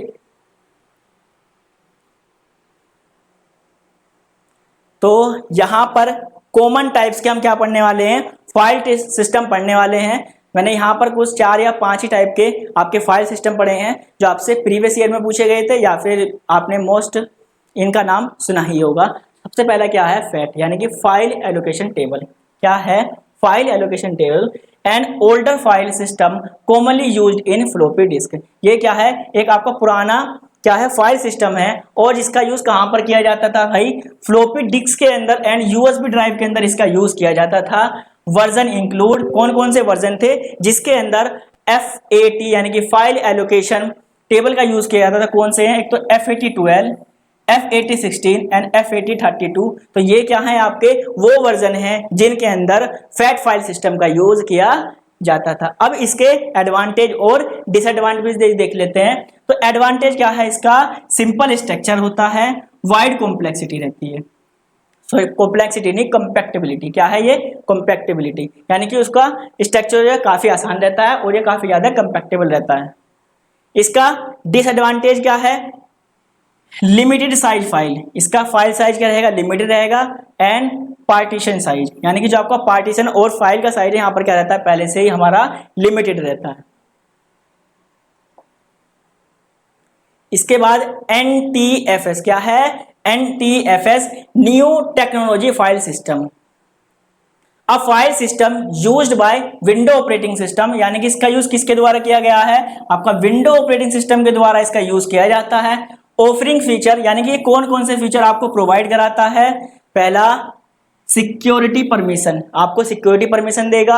उसके बाद कंप्रेशन और उसके बाद लार्ज फाइल सपोर्ट ये आपको प्रोवाइड कराता है। तो याद रखेंगे जब भी आपसे NTFS के बारे में पूछा जाएगा तो भाई ये कौन सा ऑपरेटिंग सिस्टम है, जिसे विंडो के द्वारा यूज किया जाता है और इसके मेन फीचर क्या हैं, ये आपके सिक्योरिटी को परमिशन देता है, कंप्रेशन करता है और आपकी लार्ज फाइल को क्या करता है, ये सपोर्ट करता है। तो आपको इसे याद रखना है। अब इसके एडवांटेज क्या है, सपोर्ट लार्ज फाइल क्या है, ये आपकी लार्ज फाइल को सपोर्ट करता है एंड पार्टीशन को सपोर्ट करता है, रोबस्ट सिक्योरिटी रहती है एंड रिलायबिलिटी इसकी क्या रहती है, हाई रहती है। अब इसके भी क्या होंगे, कुछ डिसएडवांटेज तो पक्का होंगे। तो कौन कौन से डिसएडवांटेज हैं, पहला limited compatibility with non window system, यानी कि जो आपके नॉन विंडो सिस्टम है ये उनके साथ बहुत कम कंपैटिबल रहता है। ये किसके साथ ज्यादा कंपैटिबल रहता है, आपके विंडो ऑपरेटिंग सिस्टम के ऊपर ये कंपैटिबल रहता है। इसके बाद EXT यानी कि एक्सटेंडेड फाइल सिस्टम, क्या है, extended file system, a file system used by Linux operating system version include ext2 and ext3 and ext4। तो ये क्या है, आपका लिनक्स ऑपरेटिंग सिस्टम है जो कौन कौन से वर्जन को इंक्लूड करता है, आपका ext2, ext3 एंड ext4। तो इसके क्या एडवांटेज हैं उसके बारे में बात करते हैं। स्टेबल एंड रोबस्ट, ये क्या है, आपका स्टेबल है और रोबस्ट है। सपोर्ट लार्ज फाइल, और आपकी लार्ज फाइल क्या करता है, सपोर्ट करता है। अब ऐसे ही इसके डिसएडवांटेज भी होंगे। तो डिसएडवांटेज के क्या हैं, older version like ext2 lack generally, यानी कि जो आपका ext2 वर्जन है वो क्या करता है, इसके अंदर लैक करता है, यानी कि ये इसके लिए कंपैटिबल फाइल सिस्टम नहीं है। तो भाई ये बिल्कुल अब एक चैप्टर इसके बाद और बचने वाला है। तो यदि किसी ने बच्चे ने वीडियो अभी तक शेयर नहीं की है तो जल्दी जल्दी से शेयर कीजिए सब, जिससे बाकी आपके दोस्त लोग भी इसको देख पाएं। और इस सेक्शन के अंदर जो अभी इंपॉर्टेंट क्वेश्चन बचे हुए हैं, क्योंकि लास्ट वाले चैप्टर के अंदर से भी आपसे क्वेश्चन जरूर पूछा जाएगा, तो वहां पर हम लिनक्स कमांड के ऊपर बात करेंगे। तो कौन कौन सी वो कमांड है जो हमारे एग्जाम पर्पज से भाई काफी ज्यादा इंपॉर्टेंट है, तो हम उनके बारे में वहां पर बात करेंगे। तो जिस बच्चे ने अभी अपने दोस्त को वीडियो शेयर नहीं करी है, जल्दी जल्दी से शेयर कीजिए, अपने ग्रुप्स में शेयर कीजिए, बाकी जिससे बचे हुए बच्चे हैं वो भी सेशन से क्या हो पाए, कनेक्ट हो पाए। इसके बाद आपका क्या आता है, APFS यानी कि एप्पल फाइल सिस्टम। क्या है ये, एप्पल फाइल सिस्टम है, a modern file system developed by Apple. ये क्या है, आपका एक मॉडल ऐसी मॉडर्न फाइल सिस्टम है जिसको बनाया किसने है, आपके एप्पल ऑपरेटिंग सिस्टम ने बनाया है। अब इसका कौन कौन सा होता है, जैसे मैक OS या फिर iOS या फिर वॉच OS या फिर TV OS, ये सब क्या हैं, ये आपके वो फाइल सिस्टम है जिसे किसने डेवलप किया है, एप्पल ने डेवलप किया है। अब इसके क्या है एडवांटेज, क्या है, इसकी हाई परफॉर्मेंस रहती है, ठीक है। स्टोरेज इंक्रिप्शन, यानी कि जो आपकी स्टोरेज है वो इंक्रिप्टेड रहती है, यानी कि उसे कोई भी आसानी से यूज नहीं कर सकता है। इसके बाद क्लोनिंग की फैसिलिटी देता है और स्नैपशॉट की ये फैसिलिटी आपको प्रोवाइड कराता है। अब इसके क्या डिसएडवांटेज है, सबसे पहला limited compatibility with non Apple systems, यानी कि जो आपके नॉन एप्पल सिस्टम है ये उसके साथ बहुत कम क्या है, कंपैटिबल रहता है। इसके बाद भाई लास्ट चैप्टर है आपका लाइनक्स ऑपरेटिंग सिस्टम्स। कुछ इसे लिनक्स भी बोलते हैं, कुछ लाइनक्स भी बोलते हैं, जैसे आप प्रोनाउंसिएशन करें दोनों का आप यूज कर सकते हैं। तो लाइनक्स ऑपरेटिंग सिस्टम क्या है, इसके बारे में हम यहाँ पर बात करेंगे, और कौन कौन सी इंपोर्टेंट कमांड्स हैं और उनके क्या वर्किंग है, इसके बारे में हम यहाँ पर देखने वाले हैं। तो सभी बच्चे जल्दी जल्दी कमेंट कीजिए।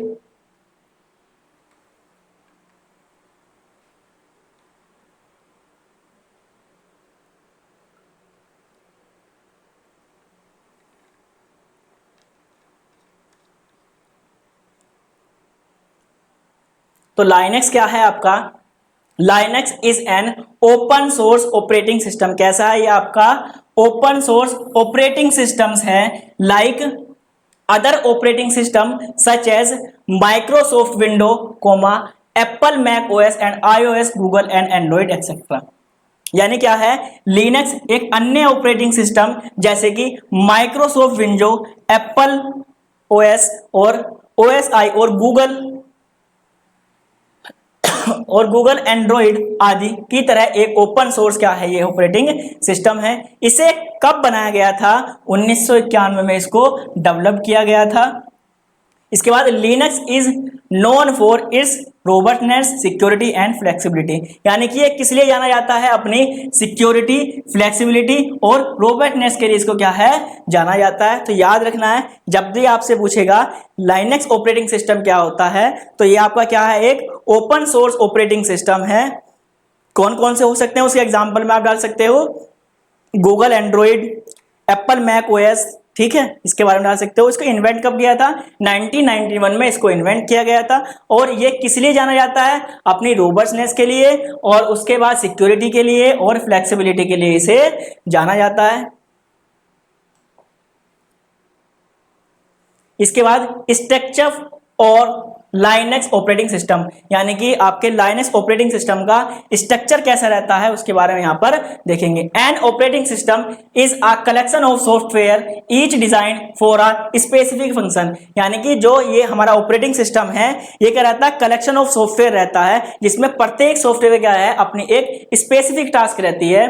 मतलब इसको आप ऐसे समझ सकते हैं कि मान लीजिए आपकी क्लास के अंदर टीचर्स हैं और कुछ स्टाफ अदर भी होंगे जो आपके साफ सफाई वाला काम करते होंगे। जो आपका टीचर का काम है, उन सबको क्या काम है भाई, टीचिंग करना है। जो आपके स्टाफ का काम है, उसे क्या करना है, साफ सफाई करना है। जो आपके पियोन का काम है, उसे क्या काम है, रिंग बजाना काम है। तो ऐसे हम समझ सकते हैं, यानी कि जो हमारा लिनक्स ऑपरेटिंग सिस्टम है, उसके अंदर जितने भी यहाँ पर सॉफ्टवेयर यूज किए गए हैं, प्रत्येक सॉफ्टवेयर का क्या है, अपनी एक स्पेसिफिक टास्क रहती है, वो केवल अपनी उसी टास्क को क्या करता है, परफॉर्म करता है। तो उसका क्या स्ट्रक्चर रहता है? सबसे पहले क्या रहता है, आपके पास हार्डवेयर दिया हुआ होता है। हार्डवेयर में आपका सीपीयू है, रैम है और आपके इनपुट आउटपुट डिवाइस हैं। इसके बाद ये किससे कनेक्ट रहता है? ये कर्नल से कनेक्ट रहता है। ये क्या है, आपका कर्नल मॉड्यूलर रहता है। इसके ऊपर क्या है, आपका कर्नल है। और इसके बाद क्या है, ये आपकी सिस्टम लाइब्रेरी है।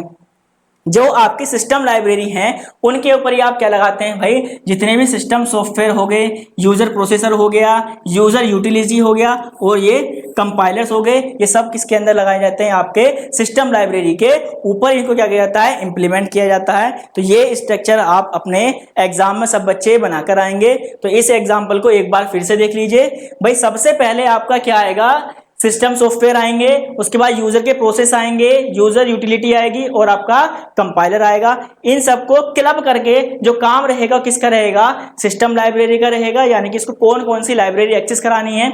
उसके बाद यहाँ पर आपका कर्नल मोड आ जाएगा, यानी कौन सी टास्क कितने टाइम के लिए एग्जीक्यूट हो रही है, ये आपका कर्नल काम करेगा।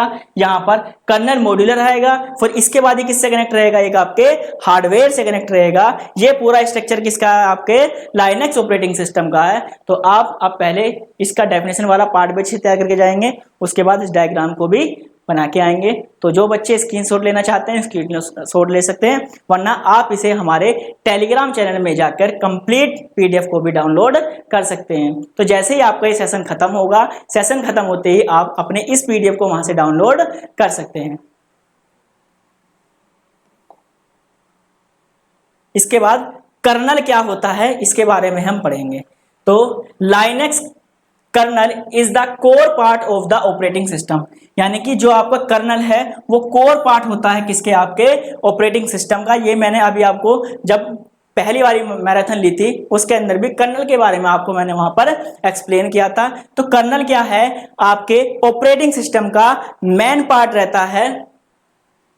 इट इस्टेब्लिश कम्युनिकेशन, यानी कि ये कम्युनिकेशन स्टैब्लिश करता है बिटवीन डिवाइस एंड सॉफ्टवेयर। जो आपके डिवाइस हैं और जितने भी आपके सॉफ्टवेयर हैं, उनके बीच में क्या है, एक कम्युनिकेशन पाथ को क्या करता है, ये स्पेसिफाई या फिर इंप्लीमेंट वहां पर करता है। More over it manage system resources, ये क्या करता है, आपकी सिस्टम रिसोर्सेज को भी मैनेज करता है। इट हैज 4 रिस्पॉन्सिबिलिटीज, इसकी क्या है, 4 मेन जिम्मेदारी है। किसकी, आपके कर्नल की। तो वो 4 कौन कौन सी जिम्मेदारी हैं जो आपके कर्नल की रहती हैं। तो पहला क्या है, डिवाइस मैनेजर, यानी कि आपकी जितनी भी डिवाइस लगी हुई हैं उनको एक सफिशिएंट मैनर में अरेंज करना, जिससे कि जो यूजर जिस डिवाइस के लिए अपना एक्सेस चाहे वह उस डिवाइस को अपना एक्सेस कर सके। उसके बाद क्या है, मेमोरी मैनेजमेंट, यानी कि यहाँ पर आपकी मेमोरी को भी एक अच्छे ढंग से मैनेज किए करने का काम भी आपका किसका है, कर्नल का है।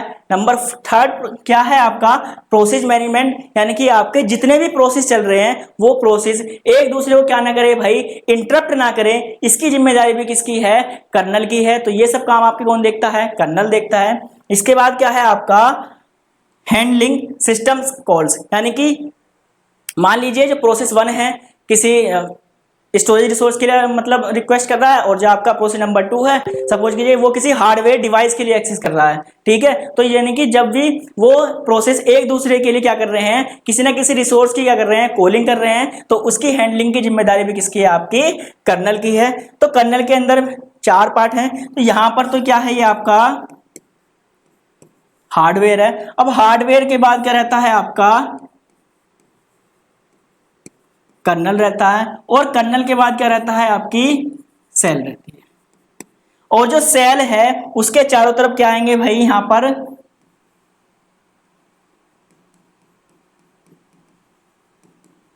एप्लीकेशन आएंगे, और इन एप्लीकेशन को कौन यूज कर रहा होगा, आपका यूजर यूज कर रहा होगा। ऐसे ये एक एप्लीकेशन ये है, एक एप्लीकेशन ये है।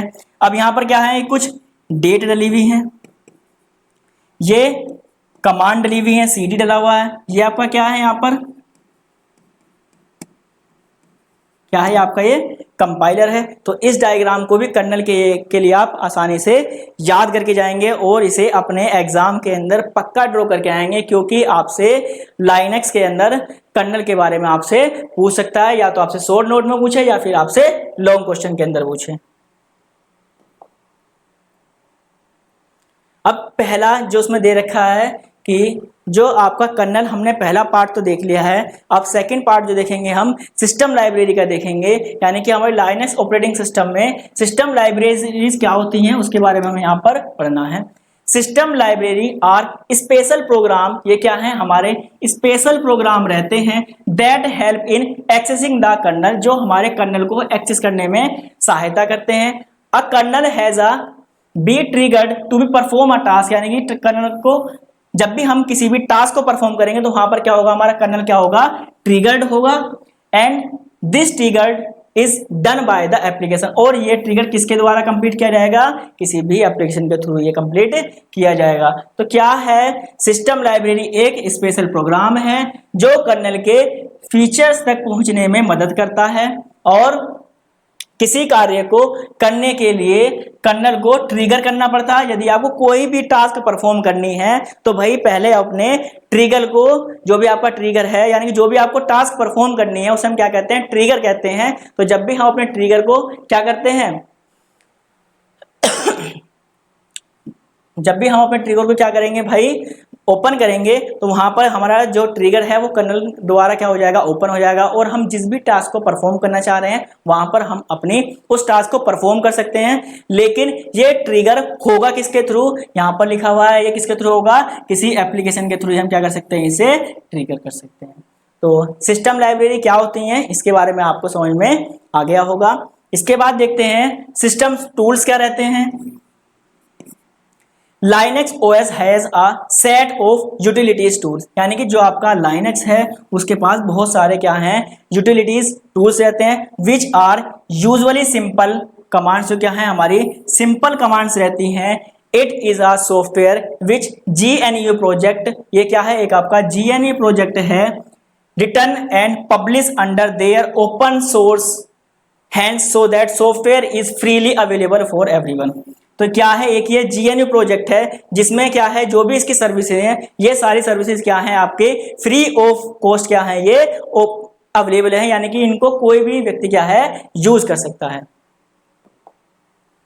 यहां पर लिखा हुआ भी है लिनक्स OS में यूटिलिटी टूल्स का एक सेट है जो आमतौर पर सरल कमांड होता है। यह सॉफ्टवेयर है जिसमें GNU प्रोजेक्शन में अपने ओपन सोर्स ही के तहत लिखा और प्रकाशित किया गया है, ताकि यह सॉफ्टवेयर सभी के लिए स्वतंत्र यानी कि इंडिपेंडेंट रूप से उपलब्ध कराया जा सके। इसके बाद क्या आते हैं, इसके अंदर कुछ डेवलपमेंट टूल आते हैं, यानी कि हम किन किन टूल का यूज करके अपने डेवलपमेंट वाला वर्क कंप्लीट कर सकते हैं, तो हम इसके बारे में देखेंगे। तो डेवलपमेंट टूल है क्या? विद द अबव 3 कंपोनेंट्स, जो अभी हमने 3 कंपोनेंट अभी पढ़े हैं, your OS is running and working, इनके थ्रू आपका ओएस रनिंग और काम कर सकता है। But to update your system, यदि आप अपने सिस्टम को अपडेट करना चाहते हैं तो आपको क्या चाहिए भाई? डेवलपमेंट टूल चाहिए होगा। तो you have additional tool and libraries, उसके लिए आपको क्या चाहिए? कुछ एडिशनल टूल चाहिए और लाइब्रेरीज चाहिए। These additional tools and library are written by the programmer and are called the tool chain. यानी कि ये जो आपके एडिशनल टूल्स और लाइब्रेरी होती हैं, इन्हें एक प्रोग्रामर के द्वारा क्या है? लिखा जाता है। हम इन्हें क्या कहते हैं भाई? टूल चेन कहते हैं। तो आपको अब डेवलपमेंट टूल के बारे में भी पता लग गया होगा, तो इसे भी आप अच्छे से लिख के आएंगे। इसके बाद क्या है? एंड यूजर टूल, ठीक है। These and tools make a system unique for a user, यानी कि ये क्या है? ये टूल्स क्या करते हैं? हमारे सिस्टम को किसी यूजर के लिए क्या बनाते हैं? यूनिक बनाते हैं। And tool are not required for the operating system, यानी कि जो एंड टूल होते हैं उनका ऑपरेटिंग सिस्टम भाई यूज नहीं करता है, क्योंकि ये केवल किसके लिए बनते हैं? आपके एंड यूजर के लिए बनाए जाते हैं। But are necessary for a user, लेकिन ये किसके लिए इंपॉर्टेंट है भाई? आपके यूजर के लिए इंपॉर्टेंट है। एग्जाम्पल के लिए browser and multimedia player etcetera, ये क्या है? आपके एग्जाम्पल है किसके? आपके एंड यूजर के। यानी कि एंड यूजर टूल वो टूल होते हैं जो क्या रहते हैं भाई? आपके यूनिक रहते हैं। किसके लिए? आपके यूजर के लिए। और जो ये टूल रहते हैं, इन टूल का ऑपरेटिंग सिस्टम द्वारा तो यूज नहीं किया जाता है, लेकिन ये आपके यूजर के लिए क्या रहते हैं? नेसेसरी रहते हैं। तो इन टूल को भी आपको यहाँ पर पढ़ के जाना है। इसके बाद आपका नेक्स्ट इंपोर्टेंट क्वेश्चन है features of Unix operating system. क्या है?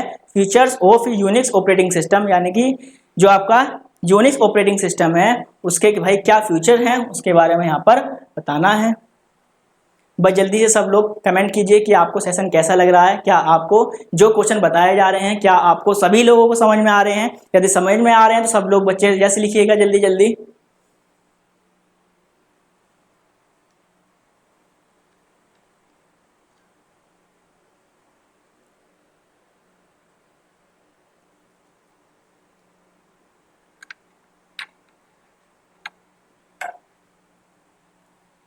भाई सबसे पहला ऑप्शन क्या है? मतलब जो आपका फीचर है इसका, आपका मल्टी यूजर कैपेबिलिटी, यानी कि इसमें क्या है कि ये आपका यूनिक्स ऑपरेटिंग सिस्टम का एक ऐसा फीचर है जिसके अंदर हम मल्टीपल यूजर को एक साथ क्या कर सकते हैं? कुछ सिस्टम को साइमल्टेनियसली क्या कर सकते हैं? एक इंटरफेस प्रोवाइड करा सकते हैं। क्या है?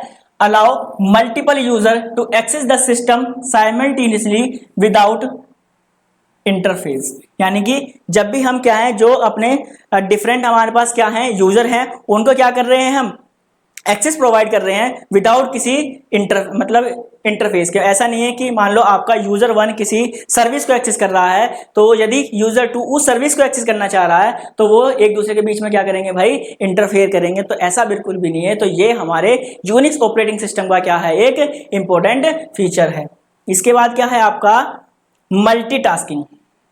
भाई मल्टीटास्किंग भी आपसे हो सकता है, शॉर्ट क्वेश्चन में ही पूछ ले, तो इसे अच्छे से तैयार करके जाइएगा।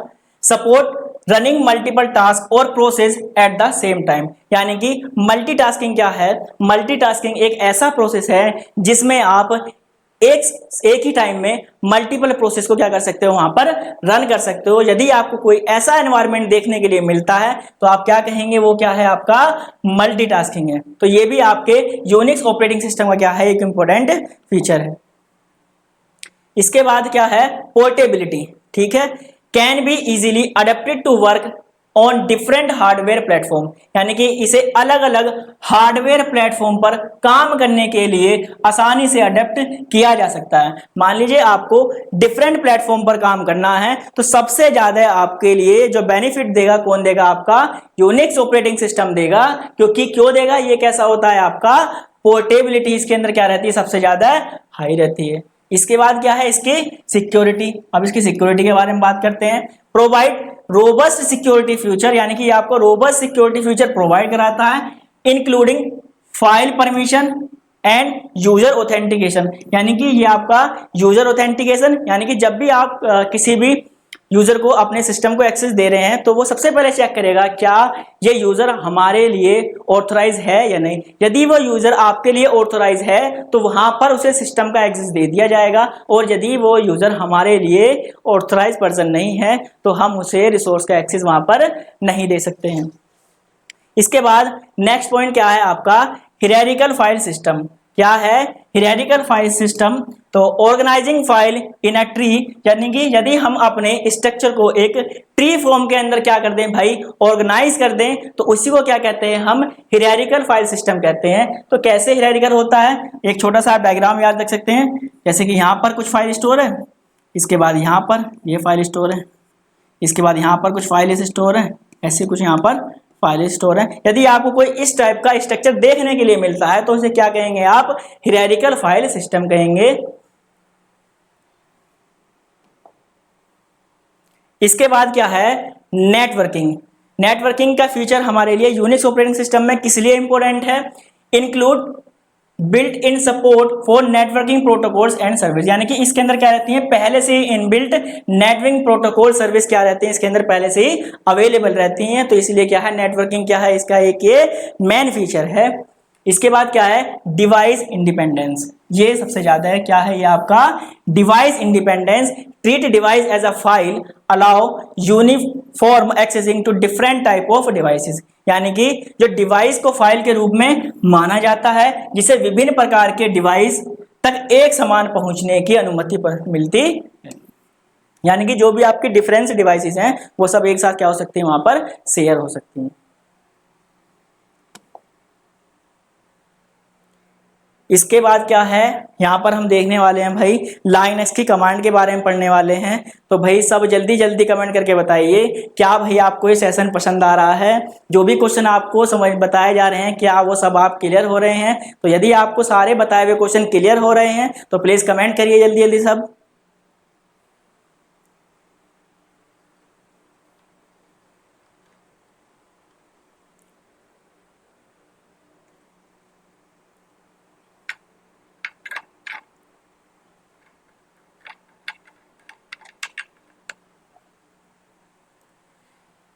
यहाँ पर हम डिस्कस करेंगे किसका, लाइनक्स के अंदर कौन कौन सी कमांड हैं जो हमारे एग्जाम पर्पस के लिए क्या है, इंपोर्टेंट है। तो सबसे पहला क्या है, mkdir। क्या है ये mkdir? तो भाई इसका यूज किस लिए किया जाता है, क्रिएट अ न्यू डायरेक्टरी, यानी कि जब भी आपको कोई नई डायरेक्टरी बनानी है तो आप किसका यूज करेंगे, mkdir का यूज करेंगे। क्या है ये mkdir आपको कमांड का यूज करना है, और इस कमांड का काम क्या है, आपकी कोई नई डायरेक्टरी बनाने के लिए क्या करना है, आपका यूज करना है। तो क्या करेंगे, पहले लिखेंगे mkdir और फिर यहाँ पर क्या डाल देंगे, अपनी नई फाइल का नाम डाल देंगे। यदि आप इस तरीके से लिखेंगे तो आप अपनी किसी नई डायरेक्टरी क्या कर सकते हैं, वहां पर क्रिएट कर सकते हैं।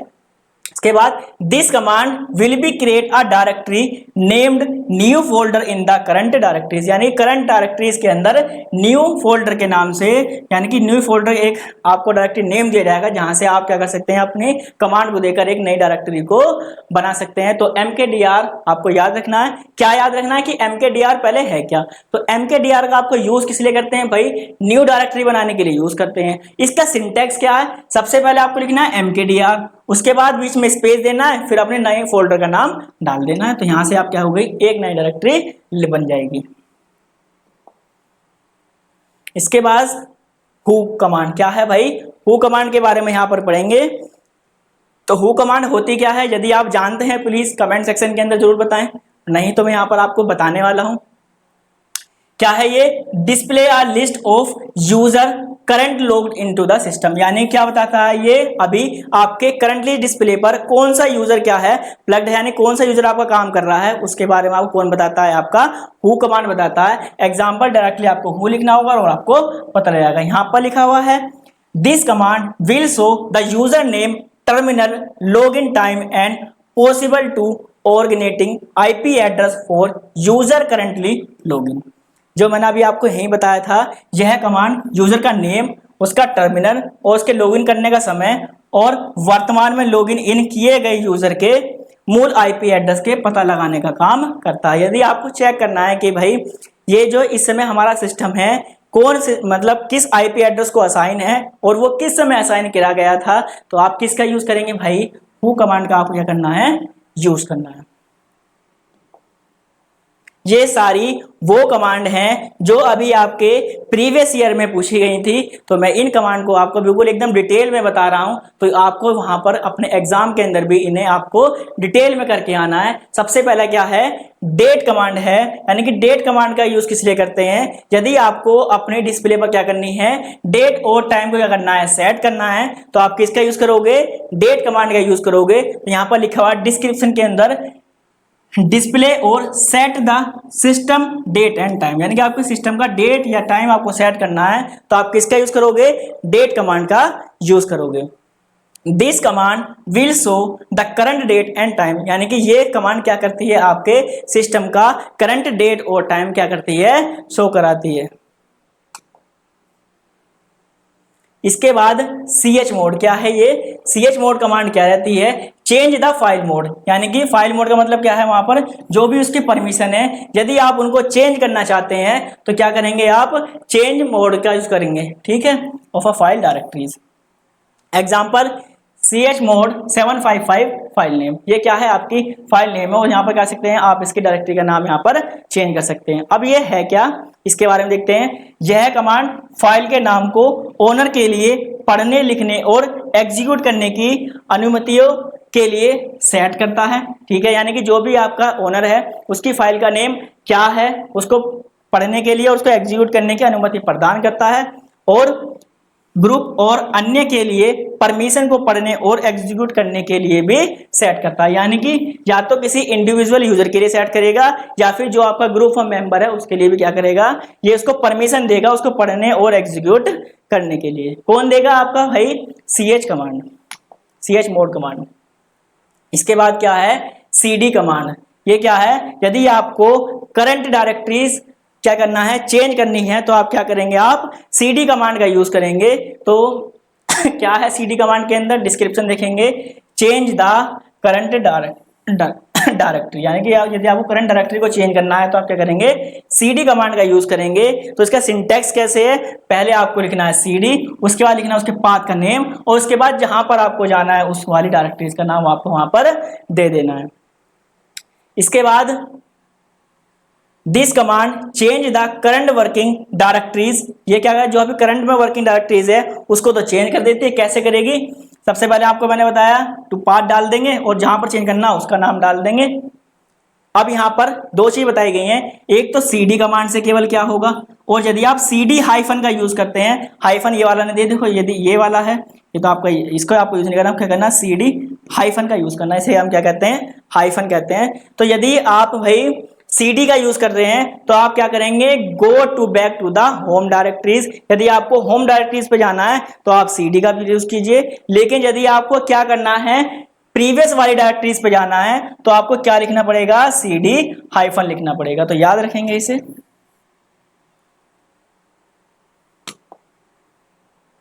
इसके बाद क्या है आपकी कैट कमांड, तो कैट कमांड का इसके लिए यूज करते हैं, यदि आप किन्हीं भी दो फाइल को क्या करना चाहते हैं, कॉन्कैटिनेट करना चाहते हैं, यानी कि उन दोनों फाइल के डाटा क्या करना चाहते हैं, मैनेज या फिर एक फाइल के अंदर स्टोर करना चाहते हैं, तो आप क्या करेंगे, आप कैट कमांड का यूज करेंगे। तो कैट कमांड आपकी क्या करती है, concatenate and display the content of file, यानी कि जो भी उन दोनों फाइल का डाटा है उनको क्या कर देगी, वो एक साथ मर्ज कर देगी।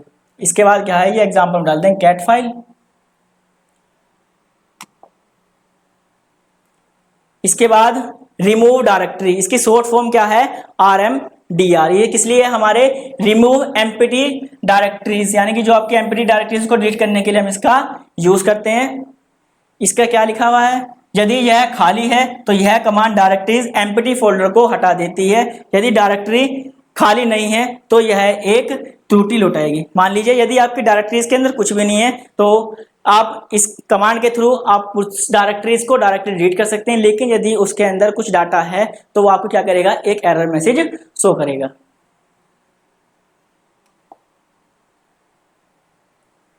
तो उम्मीद करता हूं कि आपको ये कंप्लीट सेशन पसंद आया होगा।